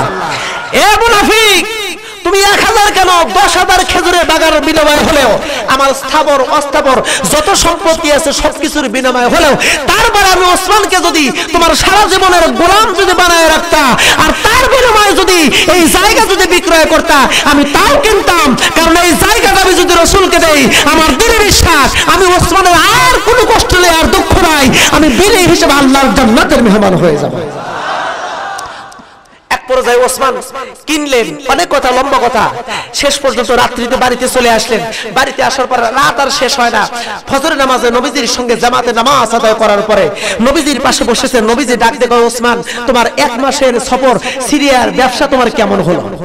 ওসমান বলতেছে ও নবীজি 1 মাসের ব্যবসা আমার কেমন হয়েছে বলতে পারি না, তবে গত রাত্রিতে যেই ব্যবসা করেছি এমন ব্যবসা আমি কোনোদিন করতে পারি নাই। আর জোরে বলা যাবে না একটু সুবহানাল্লাহ? রসুল বললেন তুমি আসলে গত রাত্রিতে আবার কি ব্যবসা করলা? হযরত ওসমান ডাকে দেখো ও নবীজি এটা পরে বলি, তবে আমি একটা কথা জানতে চাই, একজন ব্যক্তির জায়গার ব্যাপারে আপনি বলেছিলেন জায়গাটা মসজিদের নামে দাও আল্লাহ তোমার জান্নাতের মালিক বানায় দিবে। নবীজি আমি জানতে চাই ওই জায়গাটা যদি কোনো ব্যক্তি কেনে আর মসজিদের নামে যদি অক্ষ করে দেয় ওই ব্যক্তিটাও কি জান্নাতের মালিক হবে নাকি? রসুল বলেন হ্যাঁ, যে ওই জায়গা দেবে সেই জান্নাতের মালিক হবে। হযরত ওসমান এই কথা শুনতে দেরি আল্লাহু আকবার বলে চিৎকার দিয়ে বলে ইয়া রাসূলুল্লাহ এই যে না এই জায়গাটা আমি মসজিদের নামে ওয়াকফ করে দিলাম ও নবীজি আমি জানতে চাই আমার জান্নাতের খবর কি আর জোরে বলেন না আল্লাহু আকবার এই কথাটা বলতে দেরি বিশ্বনবী যে আল্লাহর কাছে হাত উঠাবেন তার পূর্বে জিবরাইল চলে এসেছে আর জোরে বলেন জিবরাইল এসে বলে ও নবী গো আপনি জানায় দিন ওসমানকে যেই জান্নাতের কথা ওসমান বলতেছে ওই জান্নাত অটোমেটিক আল্লাহ পাক সুন্দর করে সুশোভিত করে সাজানোর ব্যবস্থা তৈরি করেছেন ভাইজান আমি এই মুহূর্তে দেখতে চাই ইমানদার কোন কোন মুসলমান আছেন ওসমানের সাথে জান্নাতে যেতে চান কারা কারা একটু হাত উঁচু করে আল্লাহকে দেখাবেন অনেকে হাত তোলে নাই কেউ আধা হাত তুলতেছে কেউ তিন পা হাত তুলতেছে কেউ টান টান করে ভাইজান দেখেন কে হাত তোলে নাই আমি মনে করব তার দিলের মধ্যে এক সরিষা পরিমাণে ঈমান নাই হাত টান টান করে তুলে তাকবীর ধ্বনি দিবেন নারায়ে তাকবীর হলো না ভাইজান এটা তাকবীরের আওয়াজ হলো না আমরা মুসলমান বাগের জাত সিংহের জাত আমাদের গর্জন হবে বন কাঁপানো আওয়াজ তাওহীদ জনতার কণ্ঠের আওয়াজ হবে আকাশ চুম্বির আওয়াজ দিতে হবে নারায়ে তাকবীর আলহামদুলিল্লাহ হাত নামান ভাইজান আল্লাহুম্মা আমিন রব্বানা যালামনা আনফুসানা ওয়া ইল্লাম তাগফির লানা ওয়া তারহামনা লানাকুনান্না মিনাল খাসিরিন রব্বানা আতিনা ফিদ দুনিয়া হাসানাতাও ওয়া ফিল আখিরাতি হাসানাতাও ওয়া কিনা আযাবান নার রব্বুল আলামিন তোমার কুদরতের নজর দিয়ে তাকায় দেখো ঘুরকা বেলতলা কেন্দ্রীয় জামে মসজিদ কমিটি কর্তৃক আয়োজিত 11তম 2 দিনব্যাপী তাফসীরুল কোরআন মাহফিলের সমাপনী রজনীতেই আমি গুনাহগার আলোচনার শেষে গভীর রাত্রিতে রাত প্রায় 2টা পার হয়ে গেছে তোমার মুহিব্বিল বান্দাদেরকে লইয়া আসমানের দিকে গুনাহ বিচলিত হাত দুখানা তুলে দিলাম আল্লাহ মেহেরবানি করে আমাদের সকলের तमाम জিন্দেগীর গুনাহ maaf করে দাও জানা ওয়াজানা শিরকি বিদআতি সগীরা কবিরা যত গুনাহ করেছি আল্লাহ সব গুনাহ তুমি maaf করে দাও বিশেষ করে রব্বুল আলামিন 2 দিন ধরে কোরআনের আলোচনা চলতেছিল এই 2 দিনের মাহফিলের উপরে খুশি হয়ে যত সওয়াব দাও সবটুকু সর্বপ্রথমে বিশ্ব নবীজির আরওয়ার উপর পৌঁছিয়ে দাও আর রব্বুল আলামিন নবী আদম থেকে শুরু করে অদ্যবধি तमाम পৃথিবীতে যত মুমিন মুমিনা অন্ধকার কবরের বাসিন্দা আল্লাহ প্রত্যেকের আরওয়ার উপর সওয়াব পৌঁছিয়ে দাও বিশেষ করে রব্বুল আলামিন আমরা যারা হাত তুলেছি দেখো তোমার কোন বান্দা ইয়াতীম কোন বান্দা ইয়াতীম কে মা হারাম কে আব্বা হারাম কোন এতিম সন্তান তোমার দরবারে দুফোঁটা চোখের পানি ফেলে দি তোমার দরবারে দরখাস্ত দেয় আল্লাহ রব্বুল আলামিন যার মা দুনিয়া থেকে বিদায় হয়েছে সে কেবল বোঝে মা হারানোর কি বেদনা যারা আব্বাকে হারিয়েছে তারা কেবল বোঝে আব্বা হারানোর কি বেদনা রব্বুল আলামিন মেহেরবানি করে আল্লাহ এই মাহফিলের ওসিলায় করে ওই আব্বা আমার কবরখানা জান্নাতের টুকরায় পরিণত করে দাও আমাদের অনেকের নিকট আত্মীয় স্বজন দাদা দাদি নানা নানি মামা মামি কলেজের টুকরা সন্তান বন্ধু বান্ধব পাড়া প্রতিবেশী যারা অন্ধকার কবরে শুয়ে আছে আল্লাহ তাদের কবরখানা বেহেশতের টুকরায় পরিণত করে দাও ও রব্বুল আলামিন বিশেষ করে মাহফিল তুমি কবুল আর মঞ্জুর করো যেই উদ্দেশ্য করে এই মাহফিলের আয়োজন করা হয়েছে আল্লাহ সেই উদ্দেশ্য সফলমণ্ডিত করো ও রব্বুল আলামিন যুবকেরা অক্লান্ত পরিশ্রম করে মাহফিলের আয়োজন করেছে ওই যুবকদেরকে খালেদ সাইফুল্লাহর মতন তুমি কবুল আর মঞ্জুর করে নাও এই মসজিদের ইমাম সহ মসজিদের সভাপতি সহসভাপতি ওই মসজিদের ম্যানেজিং কমিটি থেকে শুরু করে আল্লাহ বিশেষ করে যারা এই মসজিদের জায়গা দিয়েছে যারা টাকা দিয়েছে যারা শ্রম দিয়েছে অর্থ দিয়েছে সময় দিয়েছে আল্লাহ সকলকেই তুমি কবুল আর মঞ্জুর করে নাও রব্বুল আলামিন পরিশেষে কামনা রাখি আমরা যতগুলো আলেম এই 2 দিন আলোচনা করলাম আমরা যে যতগুলো কোরআন থেকে ওই হাদিস থেকে যতগুলো ওয়াজ নসিহত হলো, সর্বপ্রথম বক্তা আর শ্রোতা সকলকে আমল করার তৌফিক দিয়ে দাও রব্বুল আলামিন। বিশেষ করে প্রতি বছর এমন করে কোরআনের মেলা বসাতে পারে আল্লাহ, অত্র এলাকাবাসীদেরকে তুমি তৌফিক দিয়ে দিও রব্বুল আলামিন। কালেমার উপর অটল রেখো, মরণের সময় জবানে জারি করে দিও লা ইলাহা ইল্লাল্লাহু মুহাম্মাদুর রাসূলুল্লাহ সাল্লাল্লাহু আলাইহি ওয়াসাল্লাম। ওয়া আখিরি দাওয়ানা আলহামদুলিল্লাহ।